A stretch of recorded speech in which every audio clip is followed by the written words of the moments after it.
Cool Figure TV. Revolutionary salute. Revolutionary salute. Like, share, subscribe. Welcome to the House of Revolution. You know I'm your humble host, the Yao Mean of Revolution, and we got some hidden history they won't teach in schools. But before we get into that, be sure to wipe your feet. That means hit the like button. Like, share, subscribe, support the platform, y'all. Let everybody know that Cult Figure is live. Revolution is for breakfast, lunch, and dinner. So we got some revolutionary dinner dealing with hidden history. Let's get right into it. In I Have a Dream speech, many people say, we came from boats from Africa, and this is not true. So I wanted to give some documentation to clarify this issue, because we're not Africans. We're not African Americans. We are the Americans. And I'm saying this because there's too many people who are being robbed of their human dignity and just being totally exploited over this question of Black Indians. There is no such thing as a Black Indian. There is no such thing as half Indian. All descendants from American Indian women are Negroes or Negroes. How many of us here? Oh, the DNA BS. Oh, Gates. Oh, we got DNA. He got DNA to somewhere in Africa. Oprah promoting a school in Africa, but yet she doesn't promote anything here in America. We just have to return to our nature. Now, how to do that takes education. But the Foundation for Indigenous Americans has already started to set the groundwork for all Negro descendants to register so that they can be counted as Indigenous Americans. It's not hard. It's a simple step. Anybody, especially anybody born after 1950. Because as we know, if in 1963, all of us, all our elders knew that they were Indian, the question is, why didn't they tell the generations after that what their birthright was? Even though we may not like what has become of what our ancestors left us, it's up to every generation in their truth to make a stand and make a change. But we don't have a right to deny the future generations the inheritance of life given to them because of the mistakes of our ancestors in the past. We need to take stock in who we are. Now, why haven't we taken stock?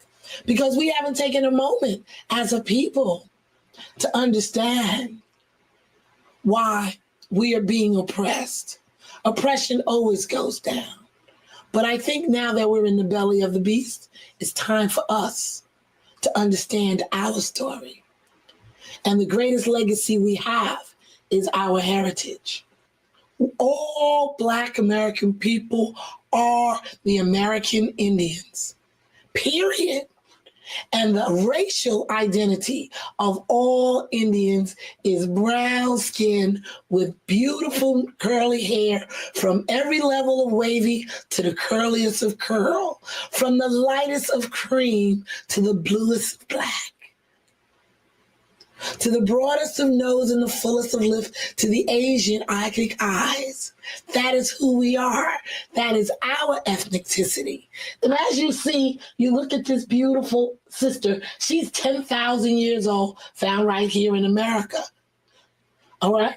She is one of us. Think about it. I know this sister, her descendant who looks just like her, living today in Atlanta, Georgia. So it's just to show that we've been in America for thousands upon thousands of years. And our ancestors have made tremendous contributions to America. And there's no reason why we shouldn't be standing in our truth. Yo, man, I had to play that, man. That sister was on point, man. That sister hit it on the head. Yeah, man, I had to put that on screen, man, because Like I said, man, people give me all of these emails, man. Won't you show this, man? Play that, put that on the screen, put that back up. I was like, okay, man, look. We go through this stuff all the time. So a lot of y'all that's familiar with how I work and how I operate and how I put this history out, our history, y'all understand how I move and y'all understand I'm gonna put it on screen for y'all. All right. This is a description of the Chippewa Indians. Now, if you know anything about the Chippewa Indians, you know there was a famous sculptor. Her name was Edmonia Lewis. And y'all can look her up. Her name is Edmonia Lewis. She was a Chippewa Indian. And when you look at her bibliography, or you look at her biography, that all the things that's about her, all they say is that her father is Black or her father is African American. They don't give any details on him.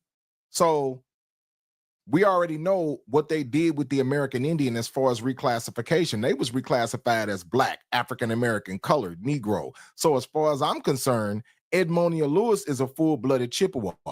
But the description of them, it says the Chippewans are sober, timorous, and vagrant, with a selfish disposition, which sometimes excited suspicions of their integrity.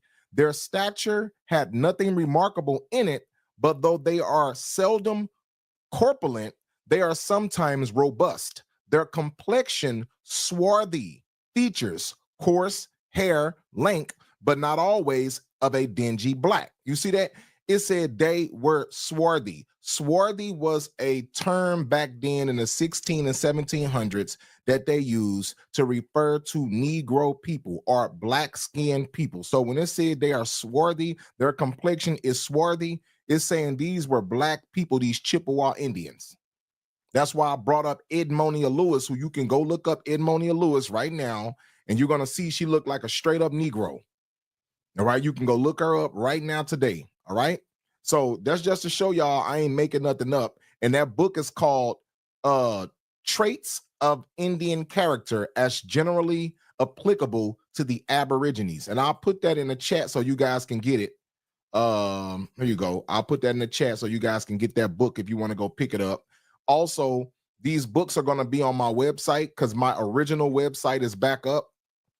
So I'm going to start adding a lot of these books to my website so y'all can download it, or if y'all want to locate it or read it or download it for PDF, you can do that. This book is called Travels Through the Western Country in the Summer of 1816. And this is describing the Cherokee Indians. All right. It says their hair is a dark brown, inclining to black.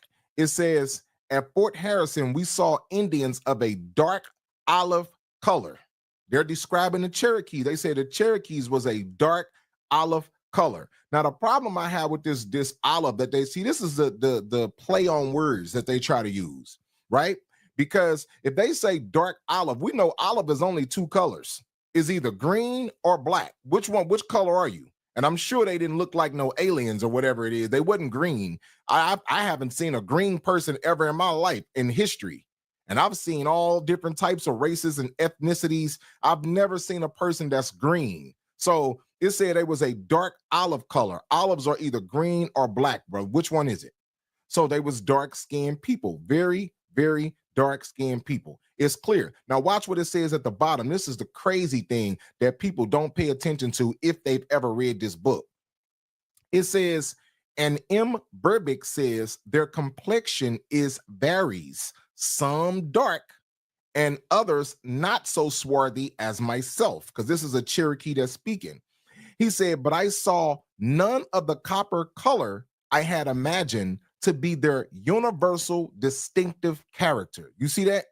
It says their universal distinctive character is copper color.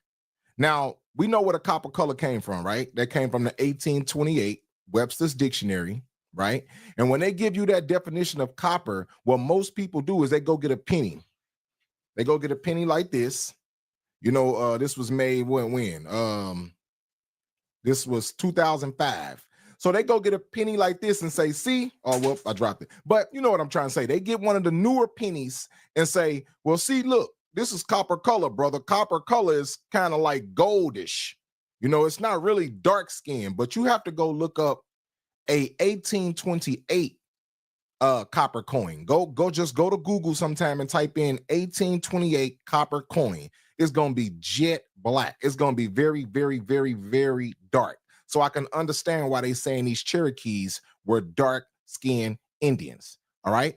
Now, this book is called Roughing It by Mark Twain. Mark Twain wrote this book, and they was describing these Digger Indians of California, and they were comparing them to these other tribes in Africa. It says these Digger Indians were inferior to all of our savages on our continent, inferior to even the Terra del Fuegans, because the Terra del Fuegans is a South American Indian tribe. All right. And they look very Negroid. You can look that up on Google. Just type in Terra del Fuego male savage, and you're going to see a black Indian painting from the 1700s of a black Indian with a bow and arrow and an afro. So it says, so they said these Digger Indians was even more inferior than these Terra del Fuegans. And if you go look up any history on these Digger Indians, they used to put poison in their arrows. For any type of enemies that came around, they used to put poison in the heads of the arrows, and they'll shoot their enemies with these arrows. And also, they used to, how they hunt. Everything about these people was so unorthodox than a regular Indian tribe that people would normally come across, and that's what made these people so unique. And it says they was inferior to the Hottentots and actually inferior in some respects to the Kitches of Africa. It says, indeed, I have obliged to look the bulky volumes of woods, uncivilized races of men, clear through in order to find a savage tribe degraded enough to take rank with the Goshoots. You see that? These Goshute Indians too. These are Goshute Indians. Now they're going to start comparing this other tribe to these Goshute Indians. It says, I find but one people fairly open to that shameful verdict. It says, it is the Bushmen of South Africa. Watch this. It says, such of the Goshoots as we saw along the road, hanging about the stations, were small, lean, scrawny creatures, in complexion a dull black like the ordinary American Negro. You see that? So it said these tribes right here, referring to these Goshoots and these Digger Indians and these Terra del Fuegans, all of these people that they're describing said they were black in complexion like the ordinary American Negro. So when you understand all of that, see, this is what I'm saying. When y'all asking me these questions and y'all send me these emails and y'all want me to talk about certain things, are you sure? Because a lot of Native Americans email me. And that's why I'm really doing this video.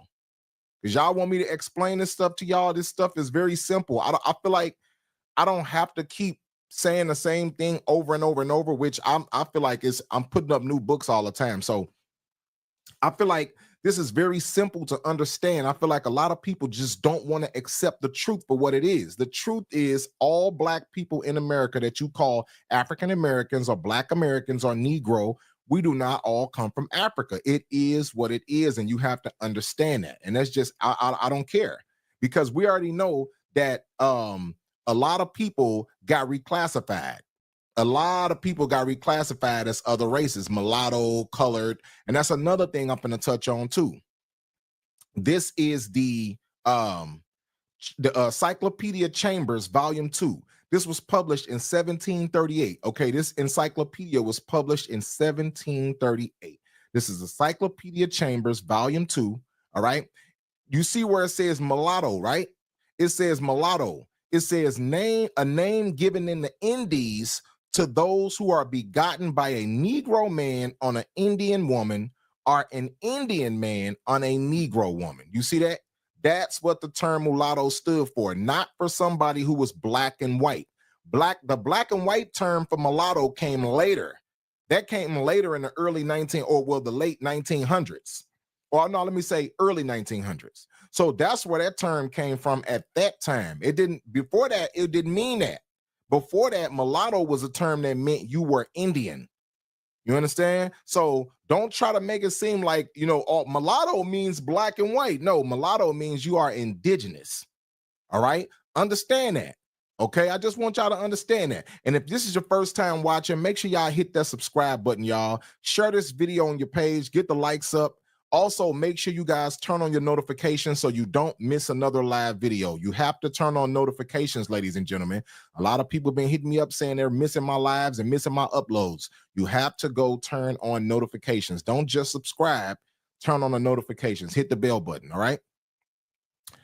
So let's go and even further prove it. This book is called A Type of People, Native American Heritage of Holmes County, Florida. I know y'all seen me bring this book out, but I love this book so much because it's very well written when it comes to documenting the American Indians and how we were reclassified. It's all here, all right? It says, by identifying the fact that many individuals of mixed non-African, ladies and gentlemen, non-African ancestry were labeled with the enigmatic M.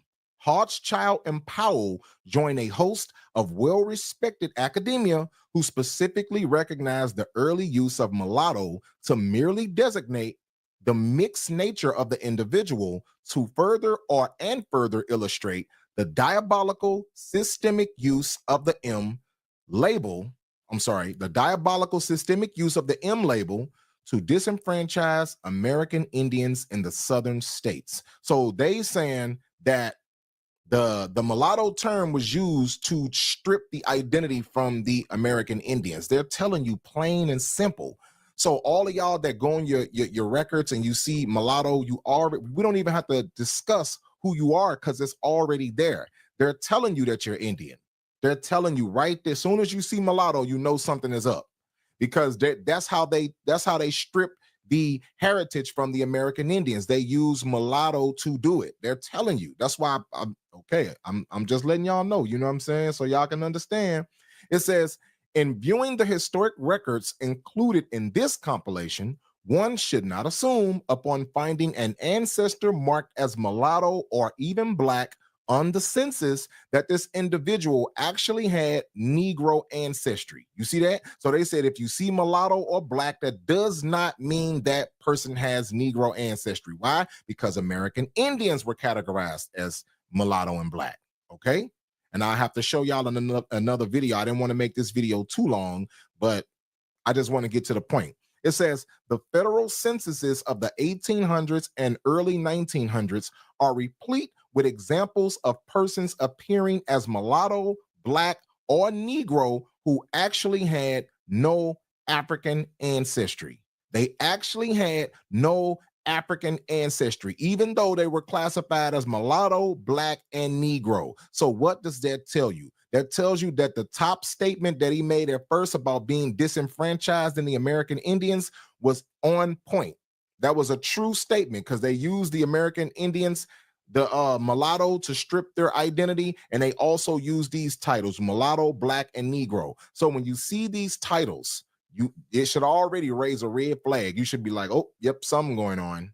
There has to be something going on here, because if these people, if you're doing your genealogy and you don't see any African, but you see all of these titles, you need to start looking further. You need to start doing further research or hiring somebody or whatever you got to do to break those walls down, because I'm telling you, it may not be in your third generation. It may not be in your fifth generation or your sixth generation. It might be in your ninth generation, but I promise you it's there. Once you get back further enough, you're going to see it. Some of y'all don't even have to go that far back. Some of you guys don't even have to go that far back. I don't have to go that far back. Some of you guys can go right there at your grandmother who's still alive. I know I can. Some of y'all can go to your great-grandmother or your third great-grandmother. That was not that long ago, in the early 1900s. Some of y'all don't even have to even go back that far. Some of y'all ancestors still alive right now, and you can go talk to them and they'll tell you who you are. Your granny told you was Indian. Why do you think you something else? I don't understand this. And our people, listen, I had somebody stop me the other day and was like, yo, man, why you pushing that indigenous stuff on YouTube, man? Y'all hate yourselves that much? He knew who I was. I said, okay. I said, bro, listen. I said, if you think you from somewhere else, you got to show me that. If you believe you Egyptian, if you believe you are Moor, whatever it is that you believe you are, you got to prove that to me. Because if you ask me to prove it to you, I'm going to prove it to you. If you want to see my DNA test, I put that up on screen. If you want to see my records, I put that up on screen. However you want to do it, but I'm going to prove it to you. But you got to prove it to me too. See, it's a two-way street. Don't just tell me I gotta prove mans and then I show you mans, and then you can't prove anything. You can't tell me who your sixth great grandmother is. If you can't tell me that, how can you tell me you are Egyptian, you are African, you are this, you are that? If you, and I'm not being funny, I'm not trying to disrespect anybody. I love my people to death. But you can't make these crazy statements when you yourself cannot prove these things. If you tell me you are from Africa, Egypt, whoever you are, you have to be able to pull up records to show me that. You have to show me that. And some of you don't even know who your third or fourth great grandmother is, but you swear up and down that you are African. That makes absolutely no sense, ladies and gentlemen. If you don't know who your fourth great grandmother is, how you know she's not a white woman? You see what I'm saying? That's why it does not make sense. All right. Now, the sister in the video, she mentioned Martin Luther King.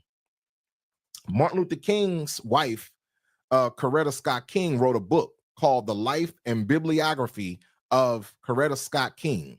And this is her talking in her book. She said, our mother, Bernice McMurray, and you can go look this up. I ain't making none of this up.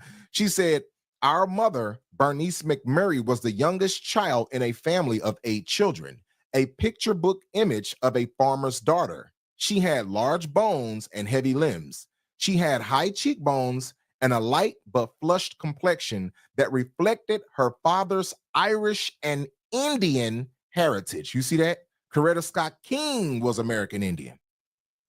Martin Luther King knew that.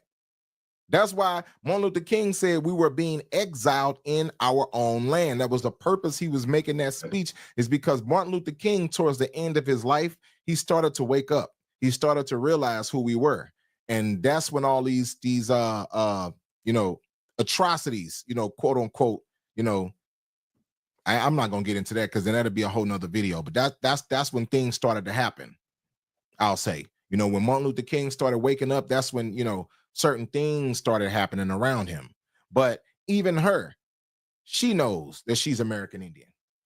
So when we say these things, don't make it seem like, we make stuff up, because y'all know how I do. Y'all been following me for years and years and years. When you come to the research guy, I'm going to put it on screen. I'm not going to give you my own words. I'll put the books up there. Matter of fact, I'll put this in the chat too. And any other book you want, I'll put that in the chat as well. Let me know. I always put the links up and I always show my sources. Y'all know this already. So I don't know why y'all even challenge me. You better go challenge somebody else that, I put links up there. You can see where I'm getting it from. So I don't know about nobody else and how they do it, but the way I do it, I put links up so you yourself can click these links and read the exact same thing that I just read. You see what I'm saying? So don't even bring that mess to me. But I will continue to put this information. I will continue to put it up, and I have no problem going over this information with you guys because I love to do it. I'm passionate about it.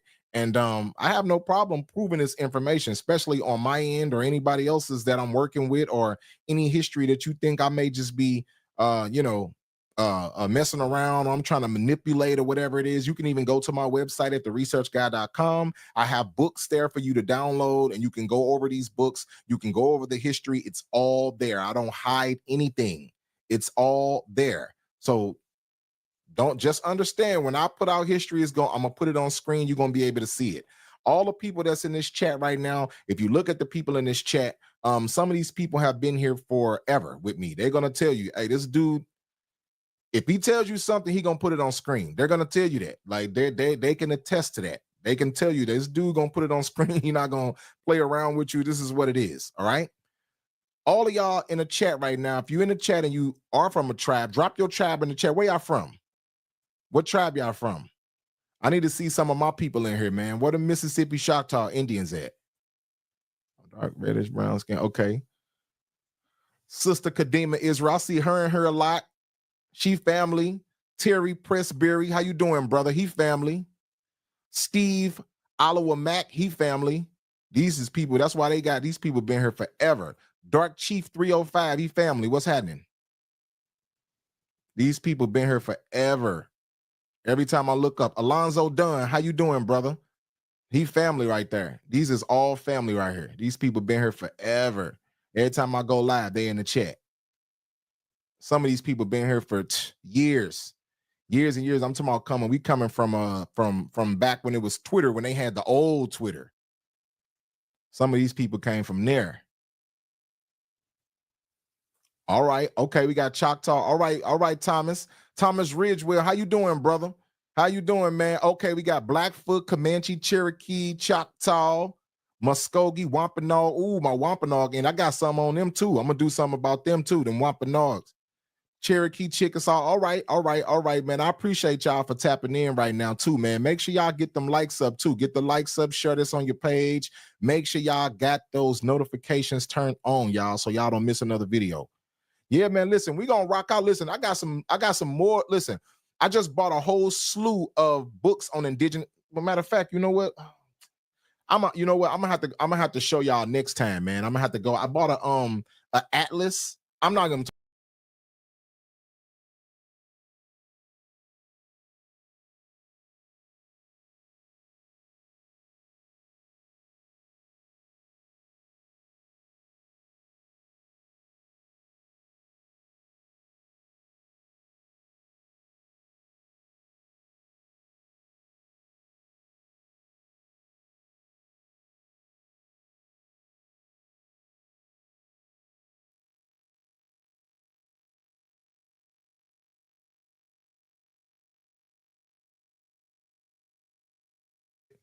watch. Well, we told you yesterday, researchers investigating the Clotilda slave ship wreckage in the Mobile River now believe there are more artifacts intact than previously thought. Tonight, we're hearing from the archaeologist investigating the wreckage and asking him if it's feasible to excavate the last known slave ship to come to the United States. A dive team returned to the site of the Clotilda a month ago to once again survey the wreckage. There are times you can barely see your hand in front of you. You get maybe a couple of inches of visibility at best. Physical inspection coupled with sonar imagery now lead archaeologist Dr. James Delgado to believe there are more artifacts intact than previously thought. We have potentially closer to 70% of the ship as it was that has survived both the burning, the sinking, and all of its time in the river. Delgado believes they could find barrels that held food, wood planks with human DNA on them. And he says they've identified the 23 by 26 foot long compartment 110 people were forcibly crammed into during the illegal voyage from Benin, Africa to Mobile. People want to see the ship. I want to see the ship. Clotilda Descendants Association President Darren Patterson wants the entire ship excavated and put on display in Africatown. If they can raise Viking ships, they can raise this thing. Is that feasible? We don't know the answer to that question yet because we don't have the data. It would have to be a rather, not only supported by the engineering and the science, but it would require, I think, a great deal of public support because you're talking now in terms of tens of millions of dollars to recover a ship like that. Delgado says next year they'll be assessing the structural strength of the vessel and make recommendations to the Alabama Historical Commission about this site, now officially listed in the National Register of Historic Places. This is history at its rawest. It is still there in the context of its burial in that mud, exactly where Captain Foster sank it to try to hide the evidence. And the evidence of his crime still speaks to us, well over a century after it was. Now, what I want you guys to see and pay attention to is the guy that's supposed to be a descendant of these people on Clotilda. When it got to him, he said, I want to see the ship. I want to see. He's never saw the ship. He's never saw the ship. Now, this ship that they're claiming is Clotilda, this was one of the first videos that came out about Clotilda. This is one of the first videos. All right. So this is the first video that they're claiming we found Clotilda. They're 100% sure they got it. They're talking about it. They're putting it all on CNN. And this is just this is just like how they do when they create these slave movies. Every February, when they so-called Black History Month, they create these slave movies, and they do this so we can gain some type of emotional attachment to slavery, to keep this ingrained in your mind that you're just a slave. Just think about this. If somebody told you that America was really your land, that you was really from this land, you would fight for it. It would mean something to you. That's why a lot of people who claim and say things about America, oh, this land is Babylon and blah, blah, blah, blah. Like, you might not be from this land. You might not be from here, and that's fine. That's okay. My ancestors are from here, going all the way back ancient times, thousands and thousands of years. We was right here on Turtle Island. All right. I don't know about your ancestors, and that's fine if you're not from here. I'm from here. Do your genealogy, and maybe you can find out where you come from. So a lot of y'all that talk bad about America, I love my home. I love America. This is my land right here. So I don't want to go nowhere else. You know what I'm saying? So I don't know where you from, but at the end of the day, why would they tell you you're from here? It would make more sense for them to say you come from somewhere else. That's just my opinion, right? Which leads me to my next thing. Watch this. This is a article. This is from Ex-Slave Stories. What does it say right here? It says Indians made slaves among the Negroes. Indians made slaves among the Negroes. Why would they even make these Indian slaves among the Negroes? Ask yourself that question. Because during this time in the 1800s, according to the Negro law of South Carolina, any person that bore the color of a Negro was considered a slave. All right. So if you just bore the color of a Negro, you was considered a slave. So now we have to ask ourselves, why did they make these Indian slaves? Because they bore the color of a Negro. They were dark skinned like me. Some of them even jet black, even darker than me, way darker than me. All right. It says, when you go down to this part here, it says, right here, it says, let's go back up. They took these American Indians and made them slaves, y'all. It says, my story necessarily begins by relating events which occurred in 1838 when hundreds of Indians were rounded up like cattle and driven away from the valley of the Wabash. You see that? So they took these indigenous people and forced them to be slaves because they were dark-skinned, they looked like Negroes, they could pass for Negroes. So anytime you could pass for a Negro, they're going to round you up and make you a slave just like they did anybody else that was around that had the same color. It didn't matter where you was from. If you bore the color of a so-called Negro or black person, we don't care what your race is, you are going down as a slave, sir. That's how it worked back then. And that's for all of y'all. I know a lot of y'all know this history, and a lot of y'all don't know this history. That's why I'm putting it back up, because a lot of y'all don't know this history. And I had a whole nother different video before this that I wanted to do, but I said, you know, since people asking for this video, I'll do it. Hey, y'all, if y'all see me sweating, getting crazy right now, ignore that. I just got through working out, so I'm still sweating from my workout. All right. Thank y'all for tapping in with me, though, man. This is from the Springfield Leader and Press. This is from October 23rd, 1960. And what's happening right here is a riot going on. And this is in New York. All right. So it's a riot going on, and you have these Indians. They're fighting law enforcement. All right. So it says, no Negro dared appear on the street. And at this time, it was black people fighting the law enforcement. All right. So it says, Peter Houston, a 63-year-old Mohawk Indian, was mistaken for a Negro and beaten to death. You see that? They say he was mistaken for a Negro. How was he mistaken for a Negro? Because he looked like one.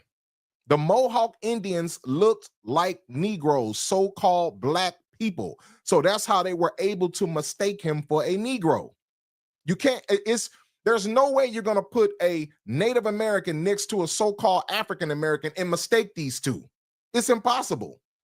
It's impossible, especially with how Native Americans look today. You're not going to, I mean, because we know over time, you know, people mixed and things happen. So today, especially, you're not going to mistake no Native American for no Negro. It's impossible. So why did they mistake this Mohawk for a Negro? He looked like one.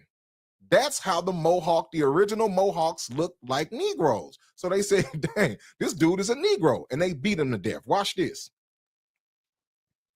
This is another paper. This is from the Paducah Sun. This is from 1958. And this is almost similarly the same thing going on in Detroit. It was a riot. All right. Now watch this. It says, as an example, Hall said, when the Reverend Martin Luther King, leader of the Montgomery bus boycott, gets a traffic ticket, that's news in Detroit. It says, but when a Detroit mob of about 500 whites stone the newly bought home of a Cherokee Indian mistaken for a Negro. You see that? The Detroit papers shrink it to brief items. You see that? They said this Cherokee Indian was mistaken for a Negro. How would he be mistaken for a Negro? How? Because he looked like him. This is not me saying it. I'm showing you in the paper. This is from the Paducah Sun, 1958, February 25th. You can look this up on newspapers.com. I'm not making this up, ladies and gentlemen. Y'all know how I do. If you've been on my page and you've been rocking with me since 2013, since I started putting this indigenous history out, if you've been rocking with me since then, you already know I put it on screen for you. You know that's how I get down. So I don't, this not, y'all know I'm not making nothing up. All right, watch this. So this is just two instances where you had American Indians and Negroes being intertwined or mistaken for each other. All right. This is from the Athens Post in 1853. It says a catacomb of mummies found in Kentucky. All right. Now they said these mummies were mummified similar to the Israelites that was in ancient Egypt. It says Lexington in Kentucky stands nearly on the site of an ancient town which was of great extent and magnificence, as is amply evinced by the wide range of its circumvallatory works and the quantity of ground it once occupied. There was connected with the antiquities of this place a catacomb formed in the bowels of the limestone rock about 15 feet below the surface of the earth adjacent to the town of Lexington. This grand object, so novel and extraordinary in this country, was discovered in 1775 by some of the first settlers whose curiosity was excited by something remarkable in the character of the stones which covered the entrance to the cavern within. They removed these stones and came to others of singular appearance for stones in a natural shape, the removal of which laid open the mouth of the cave, deep, gloomy, and terrific as they suppose. With augmented numbers and provided with light, they descended and entered, without obstruction, a spacious apartment. The sides and extreme ends were formed into niches and compartments and occupied by figures representing men. So these were men mummies inside this cave in Kentucky. It says, when alarm subsided and the sentiment of dismay and inquiry, the figures were found to be mummies, preserved by the art of embalming to as great a state of perfection as was known among the ancient Egyptians 1800 years before the Christian era, which was about the time that the Israelites were in bondage in Egypt when this art was in its perfection. You see that? So this is talking about Egyptian mummies. So these black people were here in Kentucky in ancient times. What were these people doing in Kentucky? You see what I'm saying?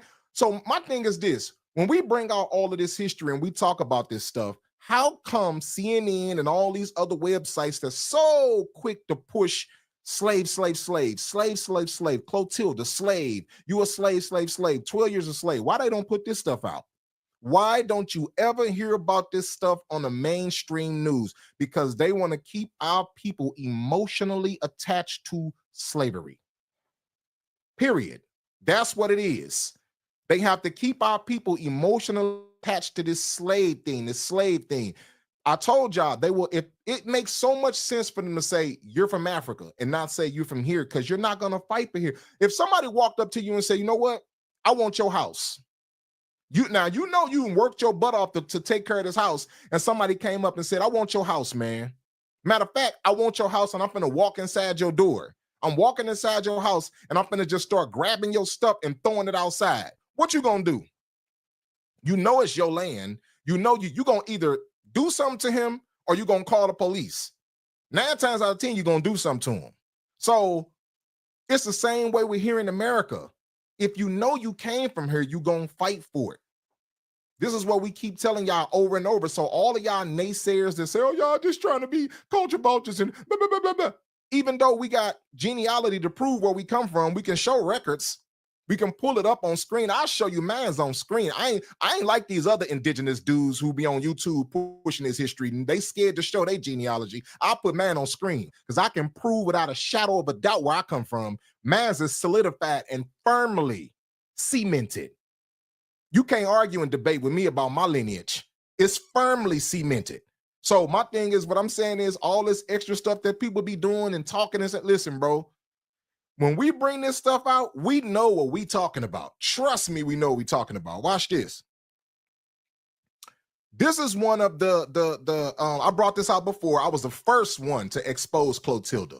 Very first one. I know other people did videos on it, but I'm saying I was the first one to expose it.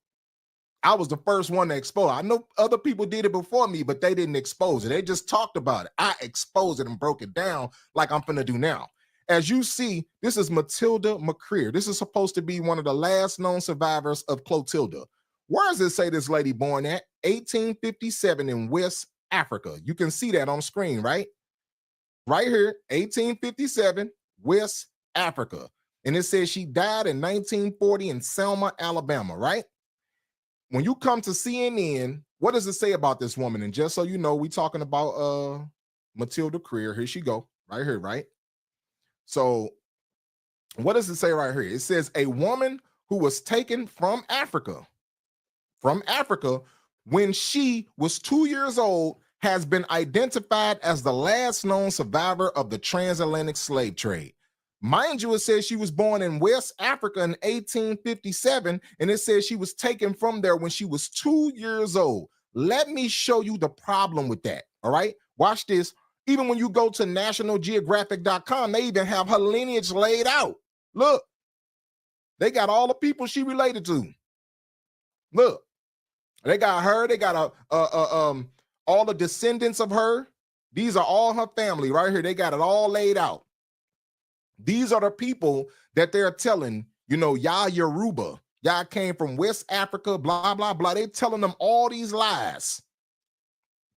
Watch this. Now, right here in the middle, it says something about her grandson saying, hey, I don't, you know, I just know what she said. I don't know, you know, if this stuff is true or not. It's a whole bunch of bull crap. When you get down, they got more pictures of her family right here. Here's why. When you go to ancestry.com, it says that Matilda McCreer was born where? North Carolina. Uh-oh. That is a huge problem. That is a huge problem, ladies and gentlemen. It says she's born in North Carolina. Now, if she was kidnapped in West Africa when she was 2 years old, that means her parents would have been from there too, right? Because if that's where she was kidnapped from, that means her parents would have been from there too. Watch this. Where does it say her parents was born? It says her father is O.C. Craig, and he's born in North Carolina. It says her mother is Gracie Creer. She was born in North Carolina. Uh-oh. We have a problem, Houston. We have a serious, serious problem. Somebody is lying about our history. Y'all said y'all kidnapped this woman when she was 2 years old in West Africa, man, and brought her to America. That's what y'all said. But the government, this is government. This is not me doing this. This is the federal government documenting saying this woman is from North Carolina, man. So who's lying? You see what I'm saying? Do you see what I'm talking about? This is why you got to question every single thing that you ever been, even with this politics stuff. We've been taught to be Democrat, Democrat, Democrat. You got to question everything you've ever been taught because it's all a lie. Every single thing, man, you got to question it, okay? And then when you start questioning it, people start calling you a sellout. They start calling you a sellout. They start calling you a tether. They start calling you all of these different names only because you don't want to go along and be a slave zombie like they want to be. Nobody asked you to just lie down in your shame. I'm going to question it. I'm not going to let you tell me this is one thing and that's one thing, and I'm not going to question nothing. I'm going to question something. I've been like this since I was 13. I question everything. You can ask anybody. From the 8th grade on, I questioned every single thing. But why this and why that? I always had questions. Y'all just lied in our face and said this woman came from West Africa, man. Here go another one. Matilda Creer, the same exact woman, says she was born in North Carolina, man. And it says she died in Selma, Alabama in 1940. This is the same exact woman. And you want me to sit up here and believe that we all came from Africa as a slave? That's what you want me to believe? When you got to think about all the things that we had to endure coming from Africa to America, you got to think about restocking the ship. You got to think about, where did these people urinate? Where did these people release excrement? How did these people sleep on this ship gathered up together and from all the way from Africa to America, and they made it here and still was able to survive and get off and go to the plantation? Not to mention, how were they able to know how to till land in America that's not even theirs? They're not even familiar with this land. So how would you know how to till this land to plant and work on these plantations? How did you know how to do all of that? The women that would have came here would have had to acclimate, which means they would have had to get used to the environment to even produce babies. How did you stock this ship? What was you doing during hurricane season? Hurricane season happened. How these slaves survived? It's all type of questions. Once you start asking simple questions, this whole theory of we all came from Africa falls out. It's not just me though. It's so many videos now of even Native Americans coming out saying, these black people are from America. It's Native American. It's not even just us no more. It's Native Americans saying it. I got 3-4 videos right now of Native. I'm not going to play it, but y'all can see it in my YouTube shorts. But I got 3-4 videos right now of, I even got messages right now from Native Americans saying, oh, I know y'all, and yeah, y'all indigenous, bro. Like, they're even saying it. I got screenshotted messages that I screenshotted from Native Americans when we were having conversations. They're even saying y'all are indigenous to America. The reason why they don't want us to talk about this stuff is because nobody wants our people to be triumphant. Nobody. Nobody wants our people to be triumphant at anything. So you got a whole, even if these people are not like physically getting together and saying, you know, let's stop those people from succeeding. You know, even if they're not actually having a meeting about it, they're spiritually connected to stop our people from doing anything. Because one group don't like us, this group don't like us, that group, everybody against us. For what? We the most forgiving people on the planet. We are the most, that's how come Kamala Harris can sit up there and tell us, I'm not doing nothing for y'all, and y'all still gonna run to the poll to go vote for her. That's how destroyed our people are. So to sit up and keep on believing this stuff, when the evidence, I just exposed it again, man, in your face, man. What you gonna say about this? I don't care who you talk to. If you can't see this is a lie, I don't know what to tell you. I'm sorry. I can't, it's nothing I can do to save you at this point. Now watch this. We talk about Clotilda, right? So the first video, the dude was so certain they found Clotilda. Let's see what happened afterwards. They quick to put that first video all over CNN and put it everywhere, but this is the video they don't show you. Watch this. Controversy tonight from a South Carolina author who is questioning the legitimacy of the Clotilda. In an article published by the Wall Street Journal, former journalist Eric Kalanias claims the last slave ship known to have come to America may not have even existed. The story of the Clotilda is ingrained in the Mobile area. What did he say? He said the slave ship. Watch it. Let me play that again just in case that might have slipped by you. Hold on. In an article published by the Wall Street Journal, former journalist Eric Kalanias claims the last slave ship known to have come to America may not have even existed. The story of the Clotilda is ingrained in the Mobile. He said the slave ship they claim is Clotilda may not have even existed. It may not have even existed, man. And we're gonna show you. We're gonna let another reporter. She's gonna report the news for you. I'm gonna let her break your heart because I'm sorry. I'm sorry. Listen, I'll be the bad guy.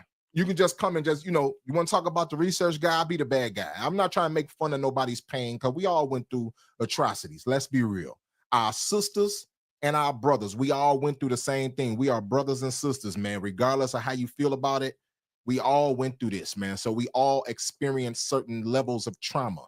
So I want to make that clear. I'm not making fun of anybody's pain, man, because it's a painful thing. But what I'm saying is, this man, for him to come out and say this, he said that thing may not have even existed. They have done thorough and extensive research to prove that. Watch this. Mobile area. But what if none of it is true? We all know that Clotilda existed. Those 110 people on the ship knew that Clotilda existed. Author and Now you see this dude. This is what I'm saying. This man that just got through talking, he said we all know Clotilda existed. Those 110 people know Clotilda existed. Why is he saying that? Because he is emotionally attached to a story that does not hold up. When you start doing research, Clotilda, the bottom falls out of the ship. Soon as you start doing research, the bottom falls. That's why I showed you. That's why I just showed you. The bottom is just like the slave trade. When you start doing research and questioning it, the bottom falls out of the story. That's how it works. Brother, Mr. Perp, I appreciate that donation, brother. So when you start doing all this research and you start seeing, man, maybe this is not really what I think it is. Like this is interesting. You know what I'm saying? It's an interesting find. You know what I'm saying? But watch this. former journalist Eric Colonius points to an 1860 Mobile newspaper column that detailed the story of the Clotilda as a prank against the government by people who supported slavery. Do you see that? They said the Clotilda was a prank against the government who supported slavery. Let me play that again just in case you think that I just ran by that. Let's play that again. It said it was a prank against the government who supported slavery. Watch this. Know that Clotilda existed. Those 110 people on the ship knew that Clotilda existed. Author and former journalist Eric Colonius points to an 1860 Mobile newspaper column that detailed the story of the Clotilda as a prank against the government by people who supported slavery. You see that? It was a prank tonight against from the a South government. Carolina author who is questioning the legitimacy of the Clotilda. In an article, y'all see that? So they said it was a prank against the government. It was a prank for them saying it was a Clotilda. It was a prank against the government for people who supported slavery. So what they were doing is, because if you know anything about the history of America, you know that January 1st, 1808, it became illegal to import slaves into the Americas. January 1st, 1808, right? So during this time, for them to say that, that lets me know that you were enslaving indigenous people within the Americas. That's what you was doing. You was enslaving indigenous people, and you said you got these people from Africa when really they came from right here. Even, listen, Henry Louis Gates already made a video where he said that there were voyages right here within the Americas. That's what happened. That's why this man questioned that Clotilda. He said, nah, this don't seem like it's really what it is. Now watch this. Let's give you the nail in the coffin. Let's let the other lady tell you. Watch this. After 3 days of examination, experts have several reasons proving this wasn't the Clotilda. First, the remains were too big to be the Clotilda. Information from historical documents also didn't match. We learned today that other shipwrecks were found, and the Alabama Historical Commission would like to examine those in the future. They also want to keep looking for the Clotilda, the last known ship to bring slaves to U.S. from Africa. Just because this was not the Clotilda, it does not mean that the Clotilda is not out there somewhere. So we're going to go back to Montgomery, start strategizing on what the next step is to try to get funding. I feel like there's still hope because I lived a long time, and me passing this history down to my children and my grandkids, they'll be able to know that their grandmama worked towards finding a solution to the real truth about the Clotilda. Sister, I love you, sister. I love you to death. But sister, I'm sorry. They lied. Okay? They lied about our history. That's just somebody need to get with that sister and help that sister do her genealogy. I'm telling you, listen, man, you know how many, I would say just within the last month, just within the last month. Because I really kind of laid back on doing my genealogy. Y'all only know I only deal with certain people. I don't deal with everybody with genealogy no more. Just based on the things that happened in the past, I've been A1 since day one. Ain't never had to be on no funny style with nobody, play with nobody's lineage or none of that, period. I'm on YouTube every day, show my face. Y'all got my phone number. Come on, man. Stop the shenanigans. But just within the last month of me doing genealogy for individuals, helping clients, all Indians. The last 3 people that I done, 2 of them I found. Matter of fact, no, the last 5 people I done, 4 of them I found Indians on a tree immediately. They want to come up on the panel too. We've been talking. They like, look, let us get on. They actually want to come up here and talk about it. I just don't do it because I don't have nothing to prove. I'm gonna let them get on the panel though, because I told them I was, so I'm gonna let them get on. But they've been asking me, like, man, let me get on the panel, man. Like, they want to get up here and talk to prove all the naysayers wrong, because y'all keep on following these stories, man, that we've been told. We have been brainwashed, ladies and gentlemen. Y'all have to come out. I feel like all the things that we've been taught, I'm talking about from our history, who we are, where we come from, politics, everything is a lie. Every single thing is a lie. And I'm gonna say this too, because I know a lot of people, they look at certain individuals who control these narratives and control this history, and they may think, you know, it's those people doing it. Well, a lot of them, they don't know either. A lot of the Native Americans, they don't know this history. A lot of white people, they don't know this history. A lot of Africans, they don't know this history either. The stuff that I've showed you today, they don't know this stuff already. You know what I'm saying? They know what they've been told. So they're going to run with the easier narrative that y'all all came from Africa as slaves, and the only reason y'all are Indian is because the Indians had slaves, and they got, like, that's an old narrative that was created by Europeans when they were coming into the Americas. That's a very, very old narrative. That is not the truth. That's a narrative. Because that's why I showed you all the stuff that I showed you in the beginning in the papers with the Mohawk who was mistaken for a Negro, and the Cherokee was mistaken for a Negro, and they took the Indians as slaves. Like, these are all things that are not commonly talked about. That's why I brought that out to show y'all. You know what I'm saying? So we got to start waking up, ladies and gentlemen. And I had to get on my political stuff for a minute, but trust me, I'm gonna get back on this indigenous history, and I'm gonna blow your mind. Make sure y'all share this video, like this video, put it on your page. To the next video.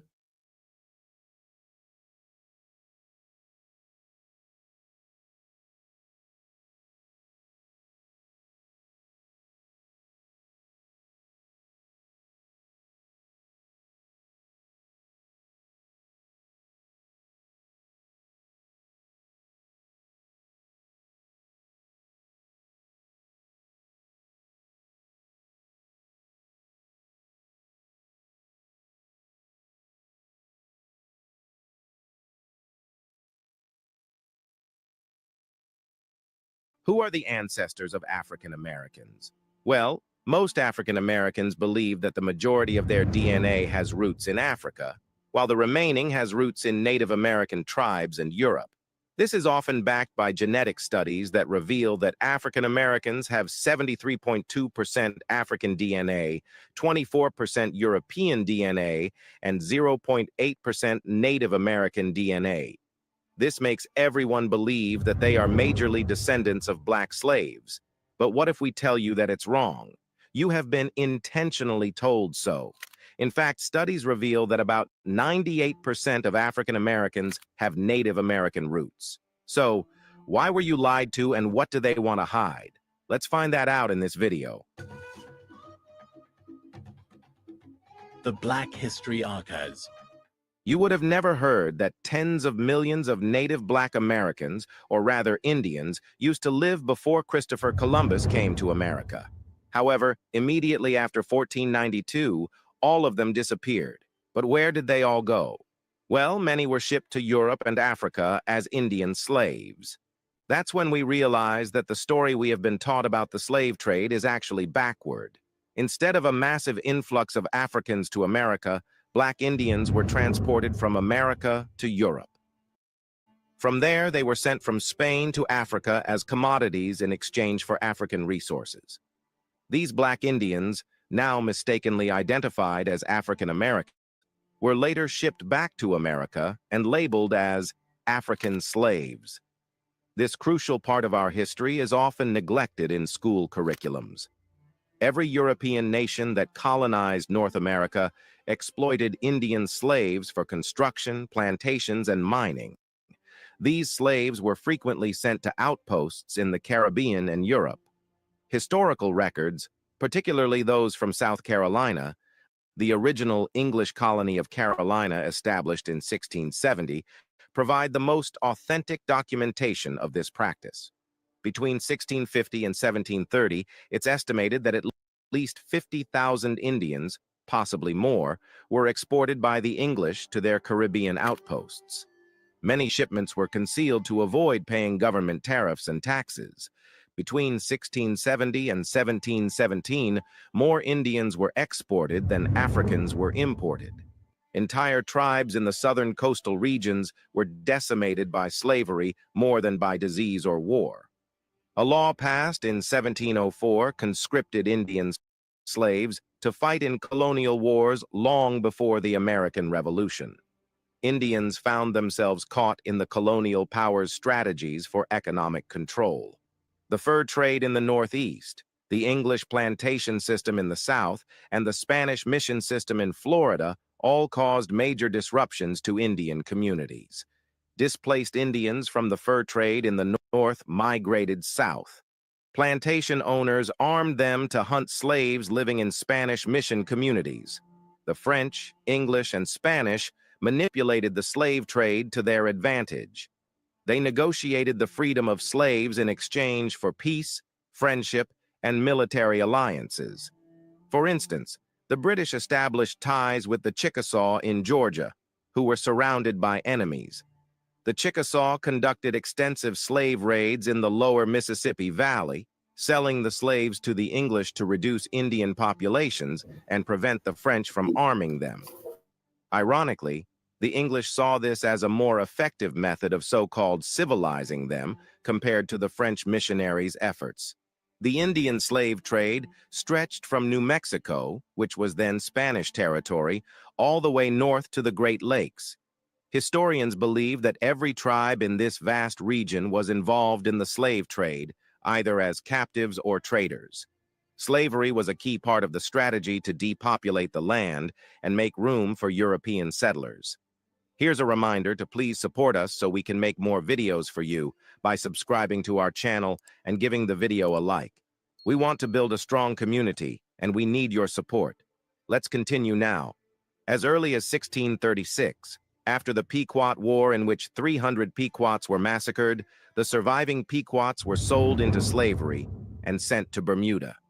Major slaving ports included Boston, Salem, Mobile, and New Orleans. From these ports, Indians were shipped to Barbados by the English, to Martinique and Guadeloupe by the French, and to the Antilles by the Dutch.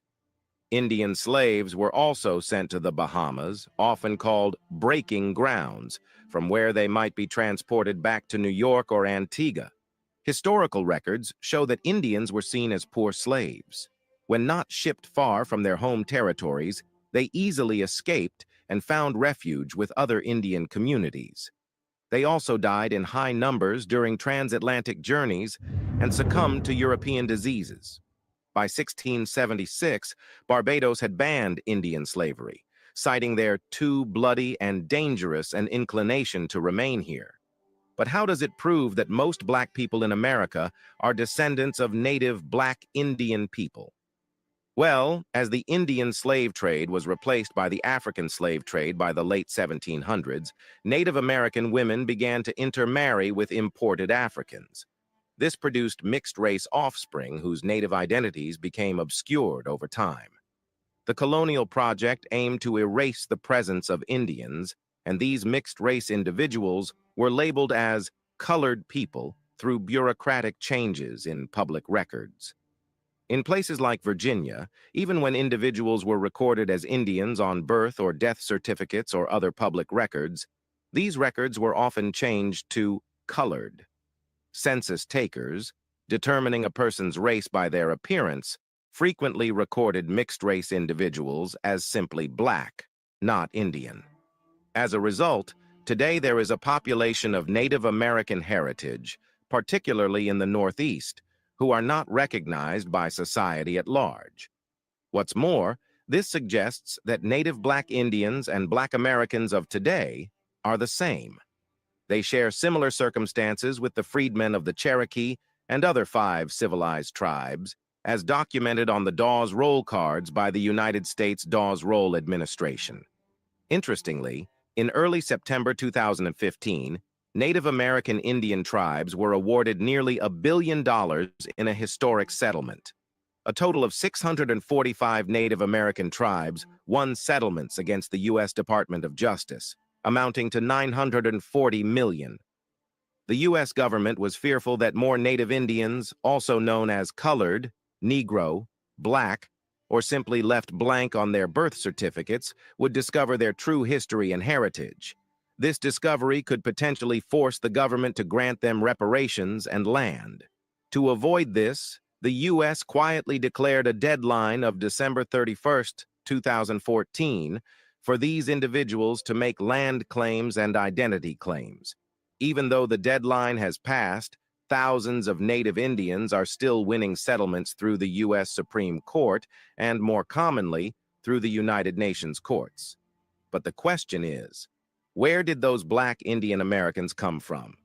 Until now, it's established that most Black people in America today have Native Black American ancestors. But we have to know who these Native Black Americans are. Dr. David Imhotep, a renowned historian and the first person to earn a PhD in ancient African ancestry, offers a groundbreaking perspective on human origins. He argues that all humans, including Americans, trace their roots back to Africa. This view challenges the traditional narratives in American history books, which often start with cowboys and Indians. According to Dr. Imhotep, these accounts miss a much earlier and crucial chapter of American history, the presence and influence of Africans in ancient America. In his influential book, They Came Before Columbus, historian Ivan van Sertima explores various forms of evidence supporting the idea of an African presence in the New World long before Christopher Columbus's arrival. Van Sertima examines critical aspects to build his case. He looks into the sophisticated navigation and shipbuilding techniques that ancient Africans had, which could have enabled transatlantic voyages. He also draws cultural parallels between Native Americans and Africans, highlighting similarities in art, language, and religious practices that suggest historical connections. Van Sertima further investigates the transportation of plants, animals, and textiles between the continents, arguing that these exchanges indicate contact between Africa and the Americas. Additionally, he cites diaries, journals, and oral accounts of explorers referencing African peoples and their influence in the New World. Together, these elements create a compelling picture of African exploration and settlement in the Americas, well before Columbus's famous voyage in 1492. Several historical accounts support Van Sertima's thesis. One notable example is the fleet launched by the Malian Empire in 1310, comprising 200 master boats and 200 supply boats. This grand expedition highlights the advanced seafaring capabilities of West African civilizations. Another example is the sea expedition led by the Mandingo King in 1311, further demonstrating the intentional exploration efforts by African leaders. The presence and impact of Black Africans in pre-Columbian America are evident in the cultural and technological imprints they left on the civilizations they encountered. In his book, The First Americans Were Africans, Dr. Imhotep expands on these themes, calling for a radical reevaluation of traditional history. He emphasizes the importance of scientific and geological evidence in tracing the early presence of African peoples in the Americas. This evidence includes genetic studies, ancient artifacts, and geological findings suggesting that Africans were present in both North and South America long before the Vikings or Columbus. One striking piece of evidence highlighted by Dr. Imhotep is a photograph from the HMS Challenger expedition, which took place between 1872 and 1876. This photograph, currently displayed at the Natural Museum of London, shows a colorful display of African explorers in Tierra del Fuego, the southernmost region of South America. This image serves as a tangible reminder of the historical presence of Africans in the Americas, further supporting Dr. Imhotep's arguments. Ultimately, this suggests that the identity of Black people is too diverse to fit into a single label. They are Afro-Indigenous, Black Native, Indigenous and Black, Black and Native, or Black and a tribal identity. By honoring both their heritages, Black people challenge America's tradition of categorizing people into distinct racial groups. They resist societal pressure to choose between their identities based on appearance or perceived authenticity. Many blend their Black and Native identities by using traditional language or developing new expressions that reflect their unique heritage. Since the first contact between Africans and Native peoples, Black and Indigenous ancestors have built communities, formed relationships, and fought against systems of oppression unique to their communities as well as those that overlap. Despite the hardships faced, Black and Native peoples have never been conquered. They have found ways to resist oppression, creating modes of defiance such as abolition, free towns, cross-cultural alliances, kinship ties, and community building.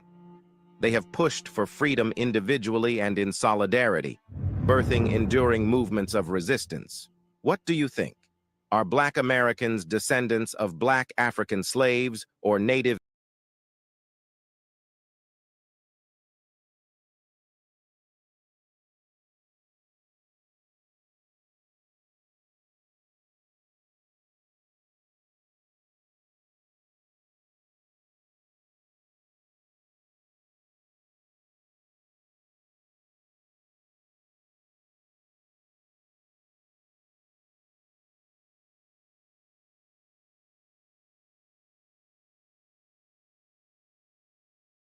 Do you know the origin of your ancestry as a Black person? In other words, whether your ancestors were from America, living as original native Black American tribes, or did they come from Africa as a result of the transatlantic slave trade?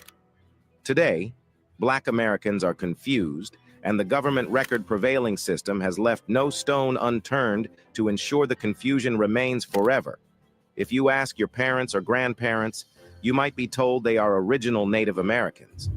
But there are equal chances that you will be told that your roots lie in Africa. Which one should you believe, and which one are the real Black Americans? In this video, let's find out. The Black History Archives. To really decide who will be the real Black Americans, we first have to understand what makes original Native Black Americans and African Americans what they really are today. Not only that, but we have to know the major groups Black people claim to belong to really understand their identity. First, let's know who are Black Native Americans. Today, they are individuals of mixed African and Native American ancestry, often tracing their lineage back to indigenous tribes like the Cherokee, Choctaw, and Seminole. Interestingly, many Black Native Americans lived as free individuals long before slavery became institutionalized in the U.S., setting them apart from African Americans. These communities played significant roles as warriors, land defenders, and protectors of their tribal sovereignty. Their unique position in history allowed them to create a rich blend of African and Native traditions, forming distinct identities that reflected both cultures. A notable example of this is the Seminole tribe, which offered refuge to runaway slaves during the era of slavery in the U.S. These escaped individuals, known as Black Seminoles, became part of the tribe, living freely, intermarrying, and contributing to the tribe's governance and survival. The relationship between Black people and Native Americans in these communities was built on mutual cooperation and defense, rather than one of domination, or servitude. But it gets interesting. That's because the native Black Americans are themselves believed to have come from Africa. This becomes a strong argument due to the out of Africa theory, which suggests all humans came from Africa and migrated to different regions. However, for the sake of further explanation, let's consider the period of American colonization where native Black people in America and those from Africa were quite different. That's when we have to know about the Black people who call themselves African Americans. They are descendants of Africans forcibly brought to America during the transatlantic slave trade. This group's history is deeply rooted in the forced migration, enslavement, and exploitation of millions of Africans. Their identity has been shaped by a continuous struggle for freedom, civil rights, and the development of a unique culture that blends African heritage with American experiences. What fundamentally distinguishes African Americans from Black Native Americans is their direct connection to the legacy of slavery and the systemic oppression that followed. Slavery stripped African Americans of their cultural and familial ties to Africa, erasing much of their heritage.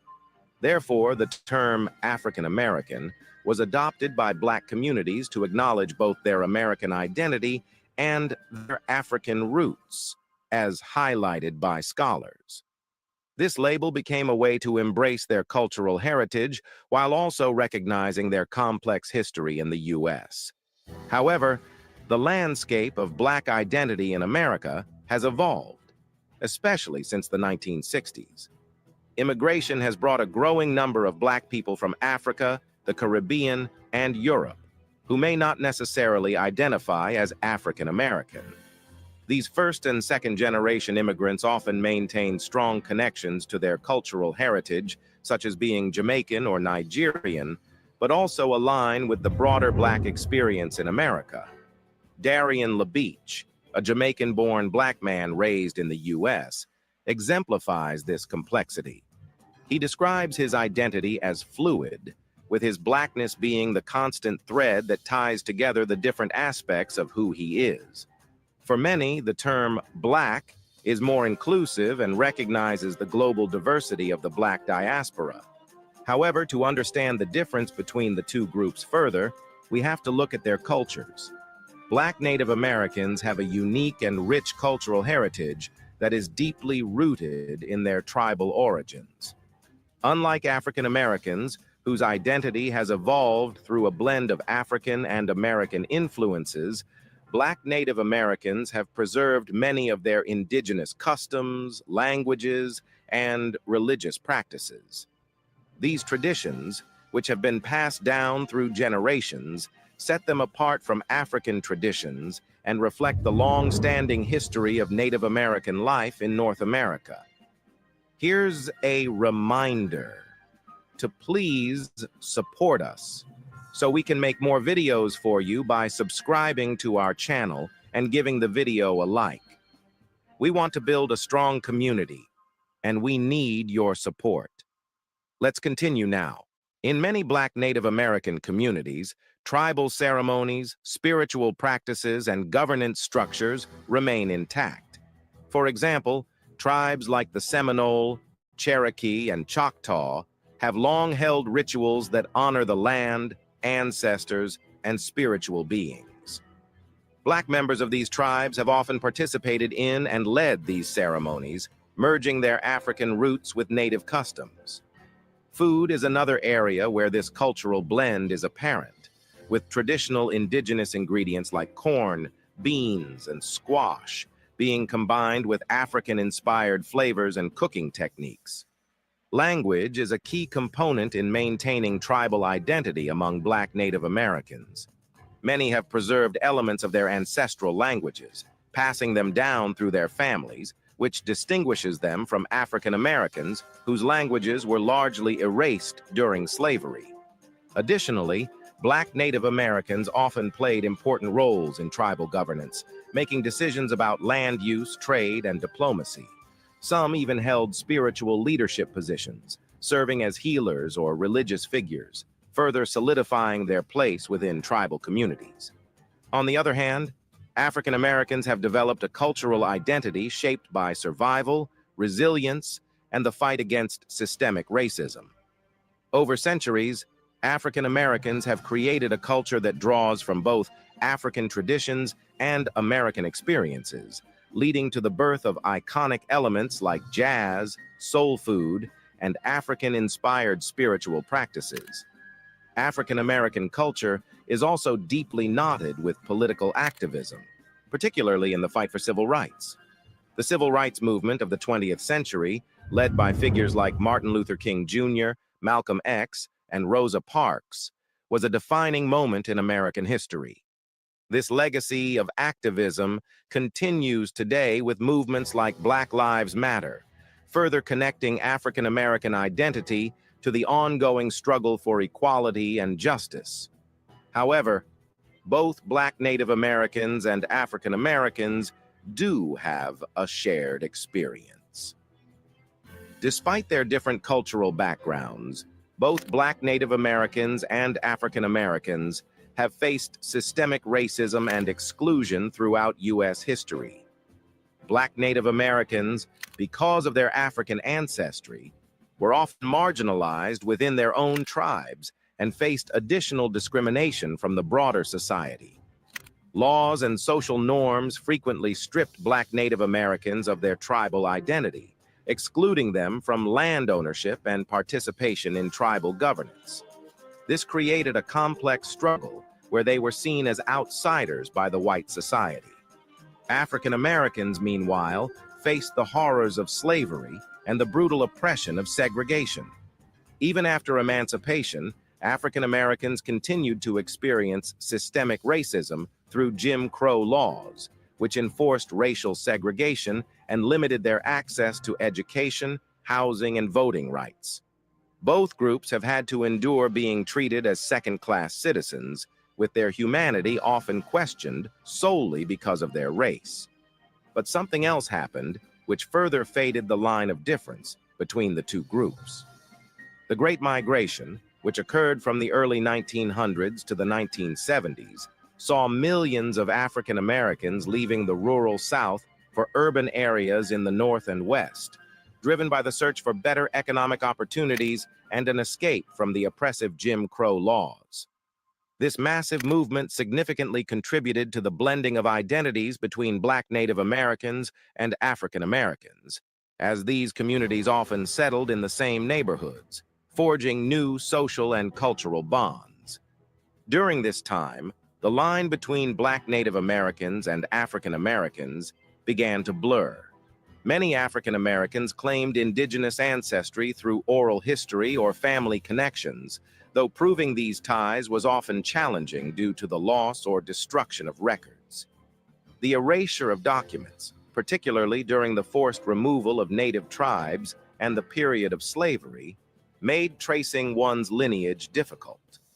Despite these barriers, cultural mixing was inevitable, as African and Native American traditions merged in areas like music, storytelling, and spiritual practices. However, people still had questions about their true ancestry, and that's when DNA testing became popular. Companies like Ancestry and 23andMe offer individuals the opportunity to trace their genetic heritage, and many African Americans have discovered Native American markers in their DNA. This discovery has fueled a desire to reconnect with Native roots, explore tribal affiliations, and reclaim parts of their lost identity. However, DNA tests have limitations. That's because a person having a Native Black American great-grandfather or grandfather may not have Native American genes. This is due to the random division of chromosomes. As a result, there is the possibility that the part of the chromosome that has Native American genes in your parents might not be selected when an egg or sperm is produced. What's more, there is a limited genetic record of the Native Black Americans in the database. Therefore, even if a person has Native American genes, they are often ignored or considered African. So, after knowing this, what does it mean to be a real Black American? Well, the truth is, Black identity in America is anything but singular. It is a rich, diverse, and multifaceted experience shaped by African, indigenous, and other cultural influences. For some, being a real Black American means embracing their African heritage and the struggles of the African American experience. For others, it may mean reclaiming Native roots and connecting with tribal customs and traditions.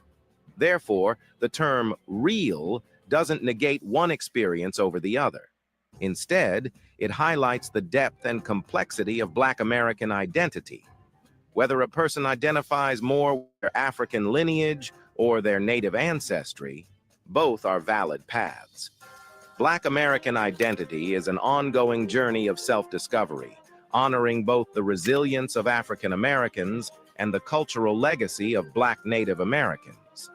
It is this richness and diversity that make the Black American experience so unique and profound. What are your thoughts on your ancestry? Were your ancestors the original native Black Americans or Africans who came as a result of the transatlantic slave?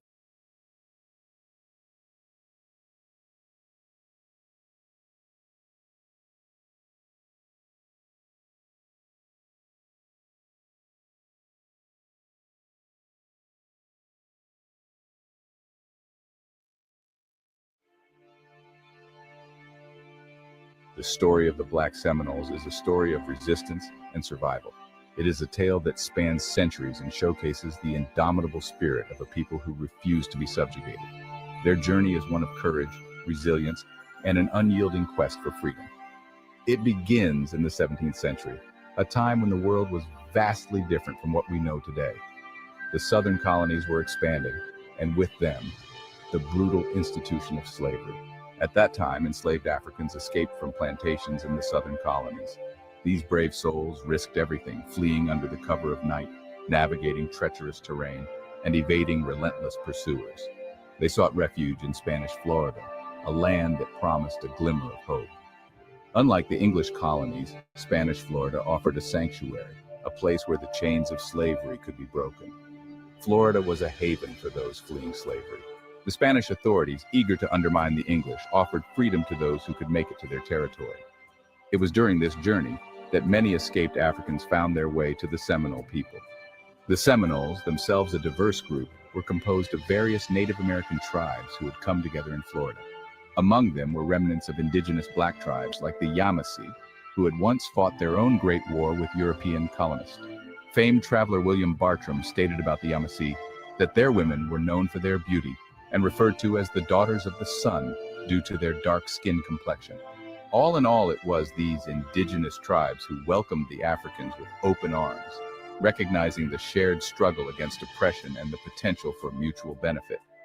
The Seminoles saw the Africans as valuable allies. Together, they could resist the encroaching threats from colonial powers and slave catchers.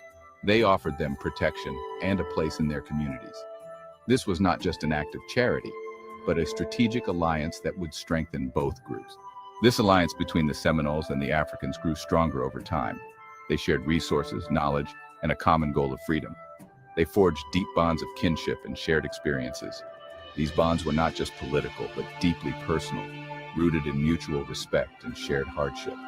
They intermarried and created a new culture. This blending of traditions and bloodlines gave rise to a unique community. This culture blended African and Seminole traditions. It was a rich tapestry of customs, languages, and beliefs, creating a vibrant and resilient society. This unique group became known as the Black Seminoles. They were a testament to the power of unity and the human spirit's capacity to adapt and thrive. They adapted to life in the Florida swamps and forests. These environments, though harsh, provided a natural fortress against their enemies. They became skilled hunters, fishermen, and warriors. Their knowledge of the land and survival skills were unparalleled, making them formidable opponents. The Black Seminoles were fiercely independent. They valued their autonomy and were determined to maintain it at all costs. They were determined to protect their newfound freedom. This determination would lead them to fight valiantly in the Seminole Wars, resisting removal and oppression with every ounce of their strength. But before we get into the rest of this video, we want to take a quick second to tell you about our special limited time offer. We are giving away free copies of our newest critically acclaimed book, 13 Black scholars who admitted there were Black people in the Americas before Columbus. This exclusive offer is our way of saying thank you for your incredible support and sticking with us on our knowledge-filled journey into true ancient American history. Dive deep into history with us and uncover truths that challenge what we've been taught. But hurry, this offer won't last forever. Click the link in the description and grab your free copy. Now, let's get back to the video. The Black Seminoles were not simply absorbed into Seminole society. They retained many aspects of their Black culture and heritage. This included their languages, music, and religious beliefs. This fusion of cultures created a vibrant and distinct Black Seminole identity. Within Seminole communities, Black Seminoles held positions of leadership and influence. They served as advisors, interpreters, and warriors. Their knowledge of European languages and customs proved invaluable to the Seminoles. This integration was not without its complexities. The Seminoles, like many Native American societies, had their own social structures and hierarchies. However, the relationship between the Black Seminoles and the Seminole Nation was one of mutual respect and interdependence.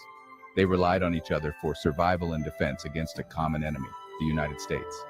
The Black Seminoles played a crucial role in shaping Seminole culture. They introduced new agricultural techniques and crafts. They also enriched Seminole music and storytelling with their African heritage. The Black Seminoles became an integral part of the Seminole Nation. As the United States expanded southward, it set its sights on Florida. This expansion was driven by a combination of ambition and necessity. The young nation was eager to grow its territory and influence, and Florida, with its strategic position and fertile lands, was an attractive target. The U.S. government coveted Florida's fertile land and strategic location. The region promised rich agricultural opportunities and a crucial foothold for trade and military advantage. The lush landscapes and abundant resources made it a prize worth pursuing. The presence of runaway slaves in Florida further fueled the desire for conquest. These individuals sought freedom and refuge among the Seminoles, creating a haven that the U.S. government viewed as a threat to its authority and the institution of slavery. Tensions between the Seminoles, including the Black Seminoles and American settlers, escalated. The settlers, driven by expansionist desires and racial prejudices, clashed with the Seminoles, who were determined to protect their land and people. Slaves from Georgia and South Carolina continued to seek refuge among the Seminoles. This influx of runaways not only strained resources, but also heightened the stakes of the conflict, as the U.S. government saw the Seminoles' defiance as a direct challenge to its laws and sovereignty. The U.S. government demanded the return of these runaways. The Seminoles refused. Their refusal was not just an act of defiance, but a statement of their autonomy and commitment to protecting those who sought their help. This determination was rooted in a deep sense of justice and solidarity, as the Seminoles and their Black allies stood united against external threats. As a result, in 1817, the United States Army invaded Spanish Florida. This bold move was intended to assert control and suppress the Seminole resistance, marking a significant escalation in the conflict. This incursion, known as the First Seminole War, marked the beginning of decades of conflict. The war was characterized by brutal battles, strategic maneuvers, and a relentless struggle for dominance. The Seminoles, including their Black allies, fought fiercely to defend their land and their way of life. Their resistance was a testament to their resilience and determination to preserve their culture and autonomy. The First Seminole War ended in 1819 with the Treaty of Moultrie Creek. This treaty was a temporary resolution, forcing the Seminoles to make significant concessions. This treaty forced the Seminoles to cede much of their land in exchange for a reservation in Central Florida. The loss of their ancestral lands was a heavy blow, but the Seminoles continued to resist and adapt. However, the treaty was poorly enforced, and encroachment by white settlers continued. This ongoing encroachment led to further conflicts and set the stage for future wars as the Seminoles struggled for survival and sovereignty persisted. By the 1830s, tensions between the Seminoles and the U.S. government reached a boiling point. The Seminoles, a proud and resilient people, had long resisted the encroachment of settlers on their lands. Their resistance was not just a matter of pride, but of survival, as their way of life was deeply intertwined with the land they inhabited. The Indian Removal Act of 1830 called for the relocation of all Native American tribes east of the Mississippi River to lands west of the Mississippi. This act, signed into law by President Andrew Jackson, was seen as a solution to the Indian problem by many in the government. However, for the Native American tribes, it was a devastating blow, uprooting them from their ancestral homelands and forcing them into unfamiliar territories. The Seminoles, including the Black Seminoles, refused to leave their ancestral homelands. In 1835, Major General Edmund Pendleton Gaines, commander of U.S. forces in Florida, ordered Major Francis Dade to lead a column of soldiers from Fort Brooke, present-day Tampa, to Fort King, near present-day Ocala. This mission was seen as crucial to maintaining control over the region and suppressing the growing resistance of the Seminoles. Dade's mission was to reinforce Fort King and subdue the increasingly resistant Seminoles. The U.S. government believed that a show of military strength would be enough to intimidate the Seminoles into submission. However, they underestimated the resolve and strategic acumen of their adversaries. Dade's column, consisting of 110 men, set out on December 23, 1835. The soldiers, clad in their uniforms and carrying their weapons, marched through the dense Florida scrub. The terrain was challenging, with thick vegetation and swamps making progress slow and arduous. They marched through the dense Florida scrub, unaware of the danger that lay ahead. The soldiers were confident in their mission, believing that their superior numbers and firepower would ensure their success. Little did they know, the Seminoles were watching their every move, waiting for the perfect moment to strike. The Seminoles, under the leadership of Chiefs Osceola, Jumper, and McCanopy, had been carefully monitoring Dade's movements. These leaders were not only skilled warriors, but also astute strategists, understanding the importance of choosing the right moment and location for their attack. The Seminoles' strategy, masterminded by Osceola, was to ambush Dade's column. Osceola, a charismatic and fearless leader, had rallied his people to the cause, inspiring them with his vision of resistance and freedom. His plan was to use the element of surprise to their advantage, striking the soldiers when they least expected it. They chose a location along the route where the terrain favored their fighting style. The dense vegetation and uneven ground would make it difficult for the soldiers to maneuver and respond effectively. The Seminoles, familiar with the land, could use it to their advantage, launching swift and devastating attacks. This spot, near present-day Bushnell, Florida, would become the site of one of the most significant battles in the Second Seminole War. The events that unfolded here would not only shape the course of the war, but also leave a lasting legacy on the history of the region. The bravery and determination of the Seminoles in this battle would be remembered for generations to come, a testament to their unyielding spirit and fight for their homeland. On December 28, 1835, as Dade's column marched through a dense hammock of trees and palmetto scrub, the Seminoles launched their attack. The Seminoles, concealed in the thick undergrowth, opened fire with devastating accuracy. The element of surprise was complete. Dade's soldiers, caught off guard, were mowed down by a hail of bullets. Dade himself was one of the first to fall, shot dead early in the engagement. The Seminoles, skilled warriors who knew the terrain intimately, used guerrilla tactics to their advantage. The soldiers, trained for conventional warfare on open battlefields, were ill-prepared for this type of fighting. They struggled to return fire, their muskets ineffective against the Seminoles' concealed positions. The battle raged for hours, a desperate struggle for survival against overwhelming odds. By the time the fighting subsided, Dade's entire column lay dead, except for 3 survivors who managed to escape the carnage. The Seminoles, having achieved a decisive victory, melted back into the swamps, leaving behind a scene of unimaginable horror. Horrors that would shake white Americans to their core for the next several months to come. After General Dade got put in the dirt, many large plantations were burnt and settlers killed. By the end of 1836, all but one house in what is now Miami was left standing. The terror the Black Seminoles rained down on Florida eventually forced the United States government to reach an agreement that would relocate the Black Seminoles out of Florida without the possibility of enslavement, making them one of the first groups in American history to successfully free themselves through violent resistance. Dade's name would go on to be remembered through what is now Dade County, the official county that seats the city of Miami.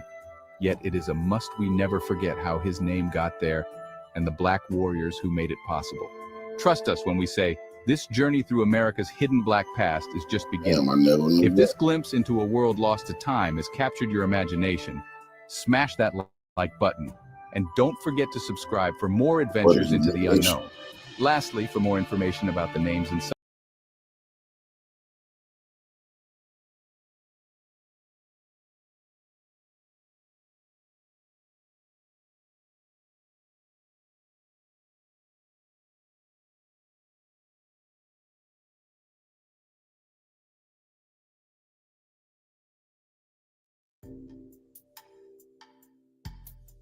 The history of Black Indians in California is a tale long shrouded in obscurity, a truth hidden beneath layers of conventional narratives. These indigenous people, with their distinct African ancestry, have been largely absent from our textbooks and mainstream understanding of American history. Their story is one of resilience, adaptation, and a deep connection to the California landscape.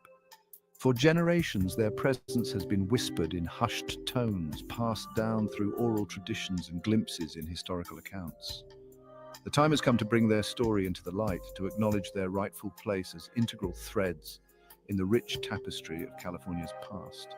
But before we get into the rest of this video, we want to take a quick second to tell you about our special limited time offer.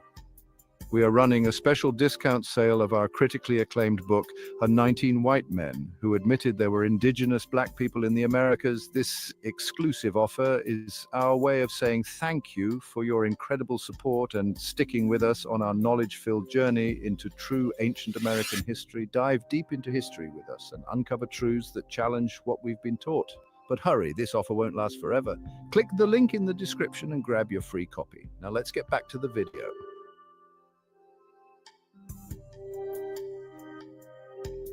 Our quest to unveil the hidden history of Black Indians in California is not based on speculation or conjecture, but on a solid foundation of historical evidence. From the detailed descriptions penned by early explorers to the anthropological studies conducted by renowned scholars, a compelling body of work supports their existence. These sources, often overlooked or dismissed, provide invaluable insights into the physical characteristics, cultural practices, and societal structures of these communities. The writings of individuals like Georg Langsdorff, a German naturalist who explored the California coast in the early 19th century, offer detailed observations of indigenous populations, noting their dark complexions and distinct features. Similarly, the accounts of Theodore Taylor Johnson, an explorer who ventured into the California goldfields, provide further confirmation of these physical traits. The descriptions of the Digger Indians, so named for their practice of digging for roots, highlights their dark skin tones and facial features that Johnson and others likened to those of African descent. These first-hand accounts, though often filtered through the lens of the observer's own cultural biases, nevertheless offer crucial glimpses into a past often ignored. Our journey into the hidden history of California's Black Indians begins with Georg Heinrich Freiherr von Langsdorff, a man of insatiable curiosity. In 1806, Langsdorff, a German naturalist, embarked on an expedition along California's rugged coastline. His journals offer a rare window into the lives of the native inhabitants of the San Francisco Bay Area. The indigenous people who greeted him had a striking appearance. Their skin tones were remarkably dark, challenging prevailing beliefs.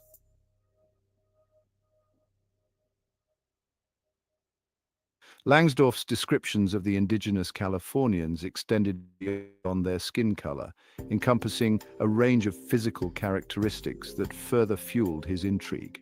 Their hair, he observed, was strikingly different from the straight black hair often associated with Native Americans. Instead, he noted that it was often curly or woolly in texture, a trait more commonly associated with people of African descent. This characteristic, so incongruous with prevailing notions of racial categories, presented a profound challenge to the European understanding of human diversity.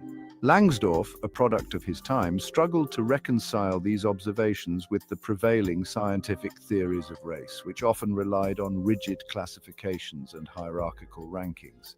Yet, despite his own internalized biases, Langsdorff's meticulous observations remained a testament to the reality he witnessed. He described the indigenous Californians as possessing a blend of features that defied easy categorization. Their noses, he noted, were often broad and flat, while their lips were full and prominent. These characteristics, often associated with people of African descent, further deepened the mystery surrounding the ancestry of these indigenous populations. Langsdorff's observations were not limited to physical appearances. He also took a keen interest in the cultural practices and lifestyles of the indigenous Californians. His writings provide valuable insights into a way of life that was rapidly disappearing.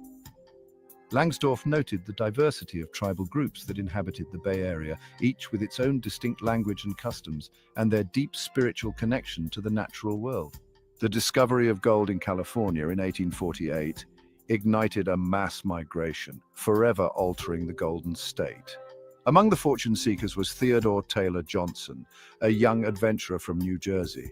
Johnson's arrival coincided with profound upheaval for the region's indigenous populations. The influx of prospectors brought disease, displacement, and a relentless hunger for land. Johnson documented his encounters with a rare level of detail. His writings, published in 1849, offer a glimpse into the lives of California's indigenous people.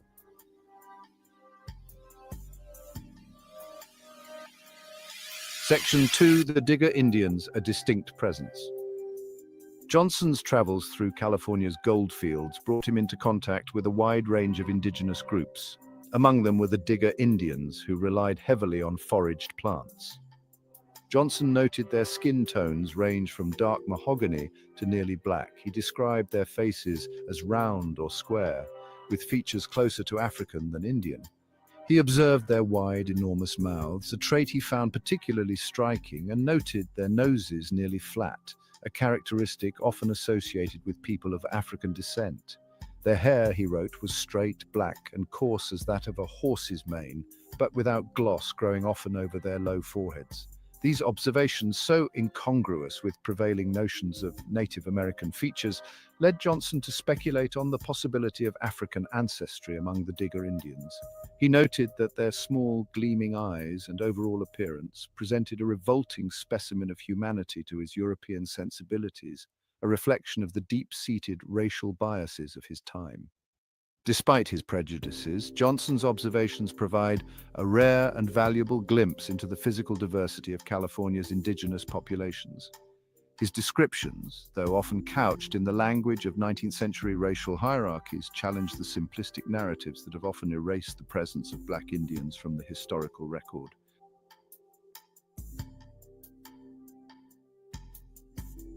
Herdlicker, a life dedicated to understanding human variation. Alois Herdlicker, a towering figure in physical anthropology, dedicated his life to human variation and migration patterns. Born in the Czech Republic in 1869, he moved to the US and became a naturalized citizen. His work spanned decades, challenging assumptions about race and ancestry. Herdlicker's meticulous research earned him recognition as a leading authority. He served as curator at the Smithsonian, accessing vast collections for his studies. Though controversial, his work respected human diversity. Herdlicker's approach paved the way for a nuanced understanding of human variation. Herdlicker's research revealed striking physical similarities between Native Americans and people from Africa and Melanesia. This challenged the notion of Native Americans as a homogeneous group. His measurements showed a complex tapestry of human variation. Coastal Native Americans exhibited traits like dark skin tones and curly hair. Initially met with skepticism, his work suggested multiple migration waves. This opened the door to a more nuanced understanding of human history.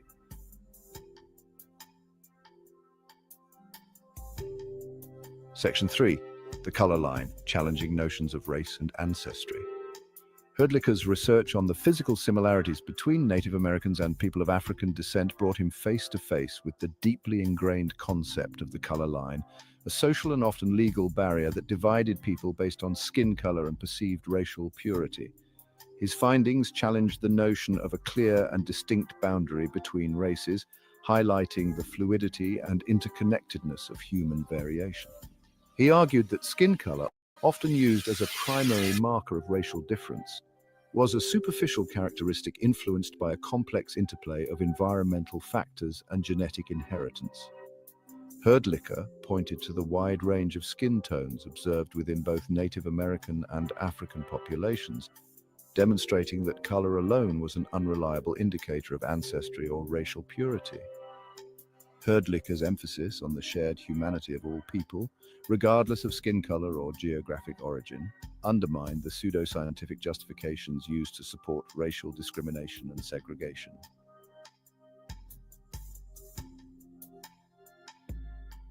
Now let's take a look at Quatrefages, a reluctant witness to history. Jean-Louis Armand de Quatrefages de Braux, a prominent French naturalist and anthropologist, found himself at the heart of a scientific debate. Quatrefages approached ancient migrations with a cautious and measured perspective. His work earned him a reputation as a leading voice in 19th century France. In 1887, he published Histoire générale des races humaines, a comprehensive treatise on human diversity. This work reflected his fascination with the origins and interconnectedness of humankind, but also displayed the heavy influence by the scientific theories and social biases of his time. Seeds of doubt began to sprout as Quatrefages delved deeper into the study of indigenous populations in the Americas, especially those along the western coast of North America. His research, drawing from explorers' accounts, fellow anthropologists' work, and his own skeletal analyses, began to challenge the prevailing narrative. This narrative suggested a single homogeneous Native American population descending solely from Asian migrants crossing the Bering Land Bridge. The physical characteristics of certain indigenous groups, particularly those on the California coast, presented Quatrefages with a puzzle. Their dark skin tones, curly hair, and other features more commonly associated with African or Melanesian descent defied easy categorization within the existing racial classifications framework. These observations initially met with resistance from those invested in maintaining the established narrative of human migration, planted seeds of doubt in Quatrefages' mind. He grappled with the possibility that human movement across the globe was far more complex and nuanced than previously believed. This potentially involved multiple waves of migration, transoceanic voyages, and interactions between populations separated by vast distances.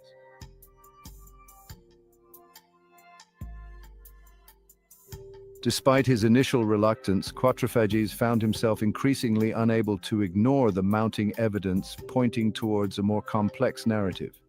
The physical characteristics of certain indigenous groups, coupled with emerging linguistic and cultural data, suggested a history of contact and interaction between populations separated by vast oceans.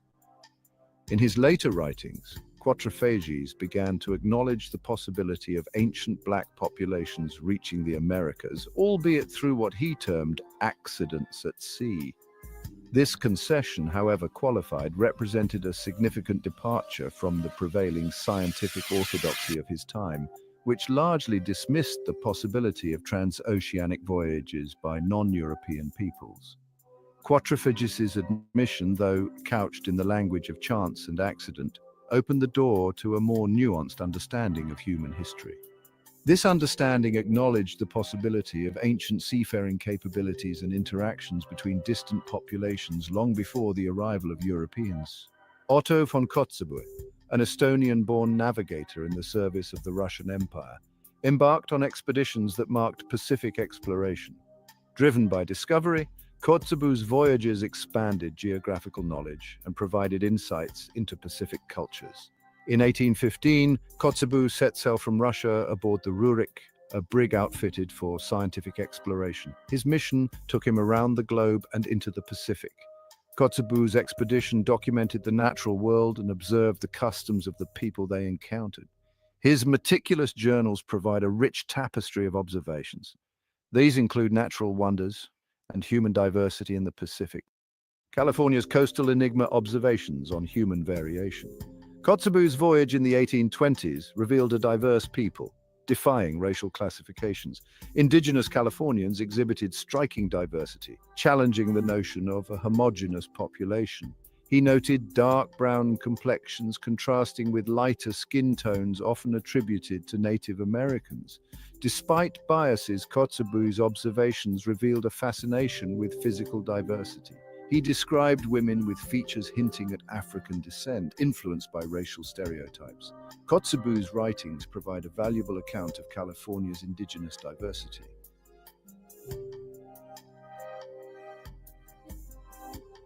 We receive additional evidence of a Black Aboriginal presence from the brushstrokes of Corris, who captured a hidden reality. Louis Corris, a young artist on Kotzebue's Pacific voyages, immortalized the people and places they encountered. Born in Ukraine, Corris captured human expression and natural details with remarkable talent. His works provide a rare visual record of a world on the cusp of change. Corris's realistic depictions of indigenous peoples captured their diversity in daily life. In California, his attention to detail portrayed the complexities of human variation. His paintings of California Indians depicted features associated with African descent. Corris's art offers a powerful testament to the presence of Black Indians in California's past.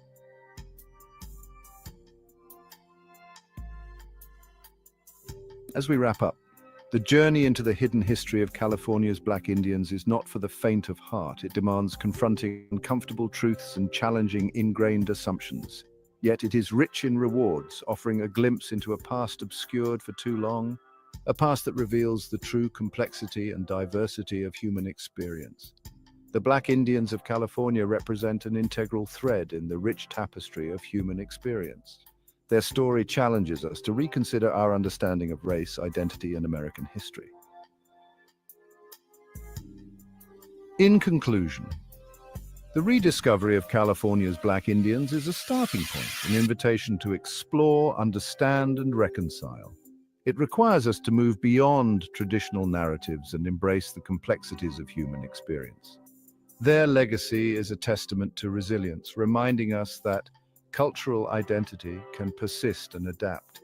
Their story challenges us to confront colonialism and work towards a future where all voices are valued. Trust us when we say this journey through America's hidden Black past is just beginning. If this glimpse into a world lost to time has captured your imagination, smash that like button and don't forget to subscribe for more adventures into the unknown. Lastly,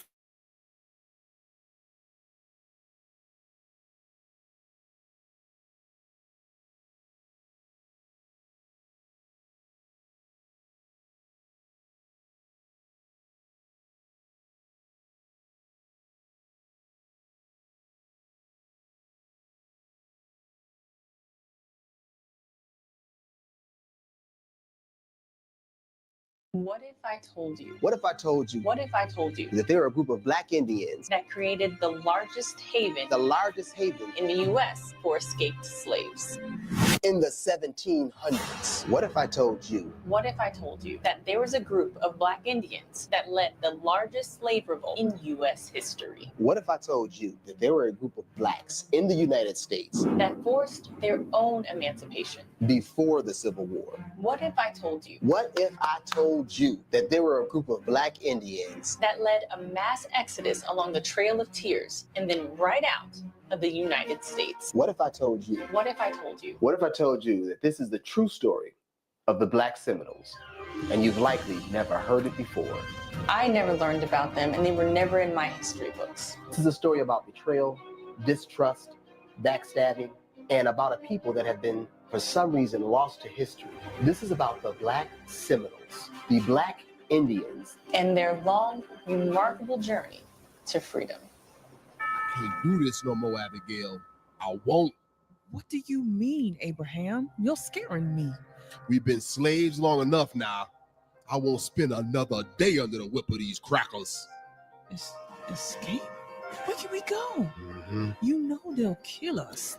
They'll kill us dead. Florida. I heard them say it's free there. It's a chance, Abigail. Florida? It's so far, Abraham, and it's dangerous. I'll kill anybody that gets in our way. Staying here is death. We deserve better. You deserve better. We deserve a life free of these crackers. Live free or die trying. Live free thy tribe.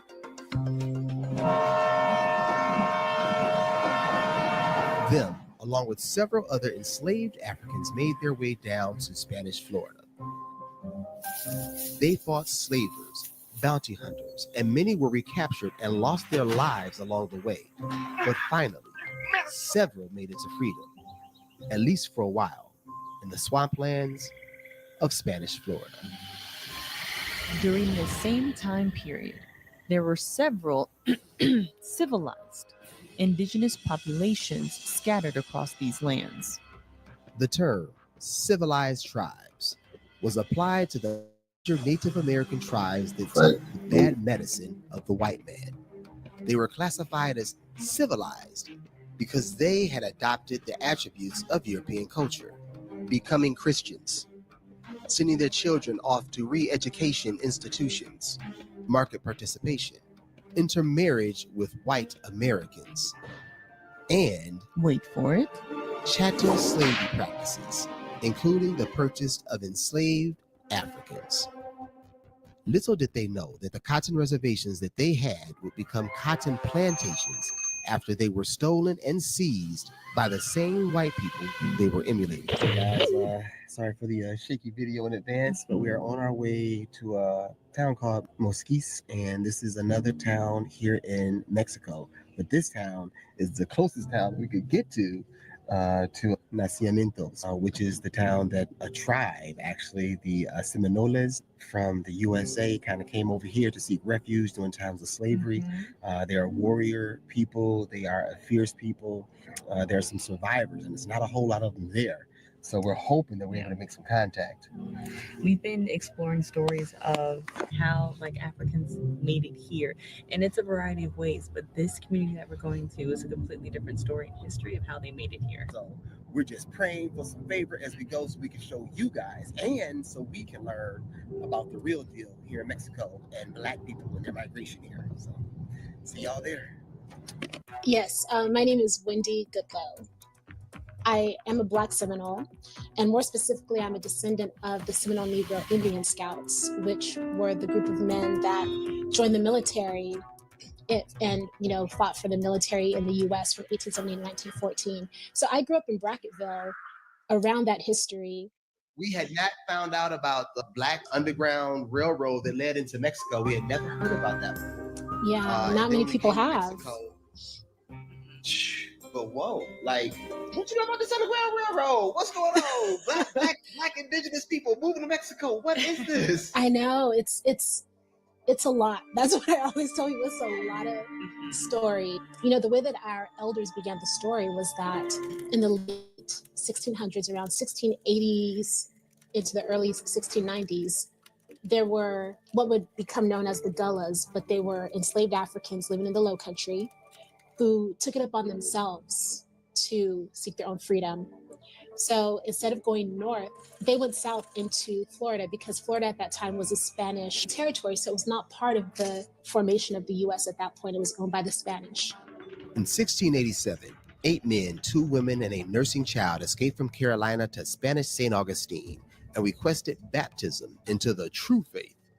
Florida's governor sheltered the runaways out of Christian obligation and refused to return them when an agent from Carolina came to reclaim them. The slaves' telegraph quickly reported this outcome, and soon other runaways began arriving in St. Augustine.